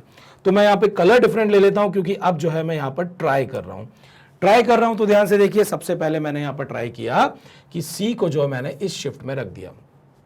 अगर सी को मैंने इस शिफ्ट में रखा है तो इस पूरे रो में लग जाएगा क्रॉस, और इस पूरे कॉलम में लग जाएगा आपका क्रॉस। मैंने ये ट्राई किया कि सी को मैंने मंडे को रख दिया, और सी को जब मैंने मंडे को रखा तो उस तरीके से वहां पर क्रॉस लग गया। इन दोनों के बारे में तो सोचना ही नहीं है कि भाई ये तो अपने आप जो है ये चार जगह में से बी और डी जो है दो पे टिक कहीं पे आएगा इस तरीके से जिगजैग, है ना, और साथ में और बाकी जो रिमेनिंग दो जगह है वहां पर क्रॉस चला जाएगा, क्योंकि अगर इन दोनों में से कहीं पे भी टिक जाएगा तो ऊपर वाले में क्रॉस हो जाएगा, यहां पर भी कहीं पे भी टिक जाएगा तो अगले वाले में क्रॉस हो जाएगा। अब हमारे पास यहां पर एक बहुत ही बढ़िया सी चीज अवेलेबल है एफ और जी के बारे में। अगर मैं बोलता हूं कि एफ को मैं फर्स्ट पे रखता हूं, अगर मैंने एफ को फर्स्ट पे रखा, ध्यान से देखिए, अगर मैं एफ को फर्स्ट पे रखता हूं तो जी को फर्स्ट पे रखना पड़ेगा, तो जी के लिए ये ऑप्शन अवेलेबल है, बाकी कहीं ऑप्शन अवेलेबल नहीं है। और एफ को अगर मैं सेकंड पे रखता हूं तो सेकंड के लिए ये ऑप्शन है, तो जी के लिए फर्स्ट, जी के लिए फर्स्ट, जी के लिए सेकंड का ऑप्शन अवेलेबल नहीं है। यहां पर है लेकिन सेम डे पे दोनों नहीं रह सकते हैं, मतलब एफ सेकंड पे नहीं जा सकता है, एफ को फर्स्ट पर ही रहना पड़ेगा। फर्स्ट पर रहना पड़ेगा तो ये पूरे पे लग गया क्रॉस, ये टिक है तो इस पूरे कॉलम में लग गया क्रॉस। और जी क्योंकि जब एफ फर्स्ट में आया तो जी को भी फर्स्ट में आना पड़ेगा, तो जब जी फर्स्ट पे आया इस पूरे रो में लग गया क्रॉस और इस पूरे कॉलम में लग गया क्रॉस। अगर आप इस केस को देखें, ई के पास क्या कोई भी एक टिक आया, ई के लिए कोई भी जगह नहीं बची, मतलब यहाँ पर ये कॉन्ट्राडिक्ट हो गया। यहाँ पर जो हमारा जो भी कंडीशन थी उसके अकॉर्डिंगली हमने ई से काम ही नहीं कराया। दैट मीन्स सी का जो टिक है वो यहाँ पर नहीं आएगा, सी का टिक जो है वो वहां पर जाएगा। तो देखो इतना हमने बस एक ट्राई मारा कि सी को अगर हमने यहाँ टिक दिया तो क्या हमारा केस बन रहा है या नहीं बन रहा है। तो हमने देखा कि हमारा केस नहीं बन रहा है। तो अब हम क्या करेंगे, हम वापस से जाएंगे और हमारा जो केस हमने ट्राई किया था वो हम यहाँ से हटा देंगे। अब हम क्या करेंगे, हमारा जो केस बनना है कि मैंने सी को जो है वो यहाँ पर ले लिया। मैंने जैसे ही सी को यहाँ लिया तो इस पूरे रो में क्रॉस लग गया और उस पूरे कॉलम में भी क्रॉस लग गया। अब मैं क्या देखता हूं कि एफ और जी के लिए क्या अवेलेबिलिटी है। ध्यान से देखिए, अगर मैं एफ को फर्स्ट पर रखता हूं तो जी को मैं फर्स्ट पे यहां रख सकता हूं। अगर एफ को फर्स्ट पे रखा तो मैं जी को फर्स्ट पे रख सकता हूं, क्योंकि एफ और जी को सेम शिफ्ट पे रखना है। अगर मैं एफ को सेकंड पे रखता हूं तो जी के लिए सेकंड यहां पर ऑप्शन अवेलेबल नहीं है, सिर्फ यहीं पर है। सेम डे में सेम शिफ्ट पे काम दो लोग नहीं कर सकते हैं, तो एफ सेकंड पे नहीं आ सकता है। मतलब एफ को फर्स्ट पर ही रहना पड़ेगा ताकि जी भी फर्स्ट शिफ्ट में काम कर सके। इस पूरे रो में देखिए क्रॉस लगा दिया, इस पूरे कॉलम में आप क्रॉस लगा दीजिए, इस टिक से भी पूरे आप इस कॉलम में यहाँ पर क्रॉस लगा दीजिए। अब ई के लिए एक जगह बची हुई है तो मैं यहाँ पर टिक दे सकता हूँ, बाकी पूरा क्रॉस लगा हुआ है। बी और डी के लिए अभी भी हमारे पास ये स्पेस खाली है, लेकिन एक चीज क्लियर हो गई है कि बी और डी दोनों ही थर्ड शिफ्ट में काम करेंगे, लेकिन डे कौन सा होगा वो हमें यहाँ पर क्लियर नहीं है। बी का मंडे हो सकता है या बी का ट्यूसडे भी हो सकता है, डिपेंड करेगा। अगर बी मंडे हो गया तो डी ऑटोमेटिकली ट्यूसडे हो जाएगा, अगर बी ट्यूसडे हो गया तो डी ऑटोमेटिकली मंडे हो जाएगा। ये चीज हमें यहां से क्लियरली दिख रही है। तो चलिए अब हम चलते हैं हमारे यहाँ पर क्वेश्चन पर कि भाई क्या क्वेश्चंस पूछे जा रहे हैं, क्योंकि टेबल जो है हमने बढ़िया सी मेहनत करके एक एक चीज एक एक बारीकी देख के जो है यहाँ पर ध्यान से हमने पूरी टेबल बना ली है। क्वेश्चन है who works in shift 1 on Monday, Monday shift 1 F. यहां पर अगर आप आंसर देखेंगे तो आंसर डी ऑप्शन है, that is F. Next question है which of the following is the correct combination of person, day and shift. तो पहला ऑप्शन है बी। बी के बारे में बात हो रही है, बी वेडनेसडे। भाई हमारे लिए तो बी जो है वो या तो मंडे होगा या तो ट्यूसडे होगा, वेडनेसडे तो बिल्कुल ही नहीं होगा, तो उसको हम बिल्कुल ही हटा देंगे। ऑप्शन बी है ई मंडे। ई ध्यान से देखिए मंडे है, बिल्कुल है। शिफ्ट 2 बिल्कुल है, दैट मीन्स ऑप्शन बी जो है वो मेरा करेक्ट यहां पर आंसर है। ऑप्शन बी जो है वो मेरा बिल्कुल करेक्ट आंसर है। नेक्स्ट क्वेश्चन है which of the following is the correct group of person working on a Monday. तो हमें पता है मंडे में 3 लोग हैं, मंडे में 3 लोग हैं मतलब एफ ई, लेकिन बी और डी में से कोई एक। तो एफ और यहां पर ध्यान से देखिए ई और एफ तो रहने ही है, ई और एफ तो रहने ही है, ई और एफ तो रहने ही है। अब या तो बी भी हो सकता है और साथ में डी भी हो सकता है, कोई भी ऑप्शन हो सकता है। तो हम यहां पर आंसर क्या मार्क करेंगे, हम आंसर मार्क करेंगे कैन नॉट बी डिटरमाइंड, क्योंकि हमें नहीं पता है कि बी मंडे होगा या डी मंडे होगा। लेकिन एक चीज क्लियर है कि दोनों में से कोई एक जरूर होगा, बस इतना पता है, बाकी हमें यह नहीं पता कि कौन होगा। नेक्स्ट है which of the following is the correct group of person working in shift. तो यहां पर ध्यान से, तो यहां पर जो है शिफ्ट 1 के बारे में बात हो रही है। तो अपन एक काम कर लेते हैं, यहां पर जो है शिफ्ट 1 के बारे में हमें बताना है। तो शिफ्ट 1 में ध्यान से देखिए क्या एफ जी ए है, तो ए तो थर्ड, ये फर्स्ट शिफ्ट में है, ए बिल्कुल ठीक है। जी देख लेते हैं क्या जी है, तो जी हमने देखा जी भी फर्स्ट में है, ओके। एफ देखा एफ फर्स्ट में है, बिल्कुल एफ जो है वो फर्स्ट में है। तो यहां पर जो है शिफ्ट 1 में जो है हमारा एफ जी ए तीनों है, दैट मीन्स ऑप्शन ए जो है वो हमारा यहां पर करेक्ट आंसर हो जाएगा। तो ये हो गया हमारा करेक्ट आंसर। अब चलते हैं हमारे नेक्स्ट क्वेश्चन पर। नेक्स्ट क्वेश्चन है if B and E work on the same day. So देखिए ई जो है वो आपका मंडे को काम करता है, तो उन्होंने बोला कि if B and E work on the same day, तो बी आपका क्या हो जाएगा, बी आपका हो जाएगा मंडे। बी अगर मंडे हो जाएगा तो दैट मीन्स सी जो है वो आपका क्या हो जाएगा, ये यहाँ पर डी जो है, सॉरी डी जो है क्रॉस लग जाएगा और डी जो चला जाएगा आपका ट्यूसडे पर। तो इस तरीके से यहां पर उन्होंने कंडीशन दी फॉर दिस क्वेश्चन कि if B and E work on the same day, और ये इफ वर्ड के साथ जब यूज करते हैं तो हम सिर्फ इसी क्वेश्चन में इस इंफॉर्मेशन को यूज करते हैं। ऐसा कभी नहीं करना है कि इस क्वेश्चन में जब बता दिया कि B and E work on the same day तो आप गए पीछे वाले क्वेश्चन में चेंज कर दिया, वो कैन नॉट बी डिटरमाइंड नहीं होगा, ऐसा नहीं है। ये इंफॉर्मेशन सिर्फ इसी क्वेश्चन के लिए है, इस पॉइंट को बिल्कुल दिमाग में बैठा के रखना है, कभी भी पिछले क्वेश्चन को चेंज नहीं कर देना है आपको। Then which of the following is true? B and G work on the same day. B आपका क्या हो गया, मंडे। G आपका ट्यूसडे है, this option is incorrect. D and H work on the same day, D आपका Tuesday है, H आपका Tuesday है, सो ये आपका हो गया करेक्ट। तो अगर आप यहां पर ध्यान से देखें ऑप्शन बी जो है वो करेक्ट आंसर हो जाएगा अगर बी और ई जो है वो सेम डे पे काम करेंगे। ये कहानी तब की है। तो आप इस टेबल का जो है स्क्रीनशॉट ले लीजिए। हमारा यहाँ पर क्वेश्चन जो है वो खत्म हो चुके हैं और इसका जो पैराग्राफ जो इन्फॉर्मेशन थी जब मैं स्टार्टिंग में पढ़ा रहा था आप वहाँ से स्क्रीनशॉट ले लीजिएगा और इस क्वेश्चन को जो है आप एक बार फिर से सॉल्व करिएगा और फिर देखिएगा कि आप इस पूरी टेबल को कंप्लीट कर पा रहे हैं या नहीं कर पा रहे हैं। मैंने बहुत छोटी छोटी चीज़ों पर ध्यान दिया, आपको समझाया, इसलिए इतना टाइम लगा, लेकिन अगर आप जब खुद से सॉल्व करेंगे बैठ के, जब हमें एग्जाम में सॉल्व करना होता है तो ये बहुत जल्दी सॉल्व हो जाते हैं, इतना ज़्यादा टाइम नहीं लगता है। तो आप लोगों को मैं बता दूं कि मैग्नेट ब्रेन्स जो है आप लोगों की सुविधा के लिए मैग्नेट ब्रेन्स ने chapter wise, course wise, book wise जो है और इवन एनटीएससी, ओलंपियाड, इन सभी कोर्सेज को जो है बहुत ही फुल डिटेल में सिक्वेंशियल फॉर्म में जो है उसकी प्लेलिस्ट जो है मैग्नेट ब्रेन्स की वेबसाइट और उसके एप्लीकेशन पर डाली हुई है।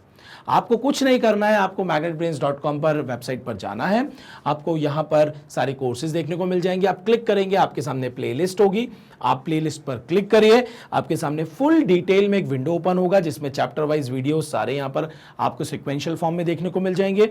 आप यहाँ पर क्लिक करके जो है वीडियो को प्ले कर सकते हैं। एक विंडो आपके सामने आएगा, विंडो में आप यहाँ से प्ले कर सकते हैं, नेक्स्ट वीडियो पर जा सकते हैं और साथ ही साथ आप यहाँ से सारे जो वीडियोज हैं उस कोर्स के एक साथ जो है सिक्वेंशियल फॉर्म में देख भी सकते हैं।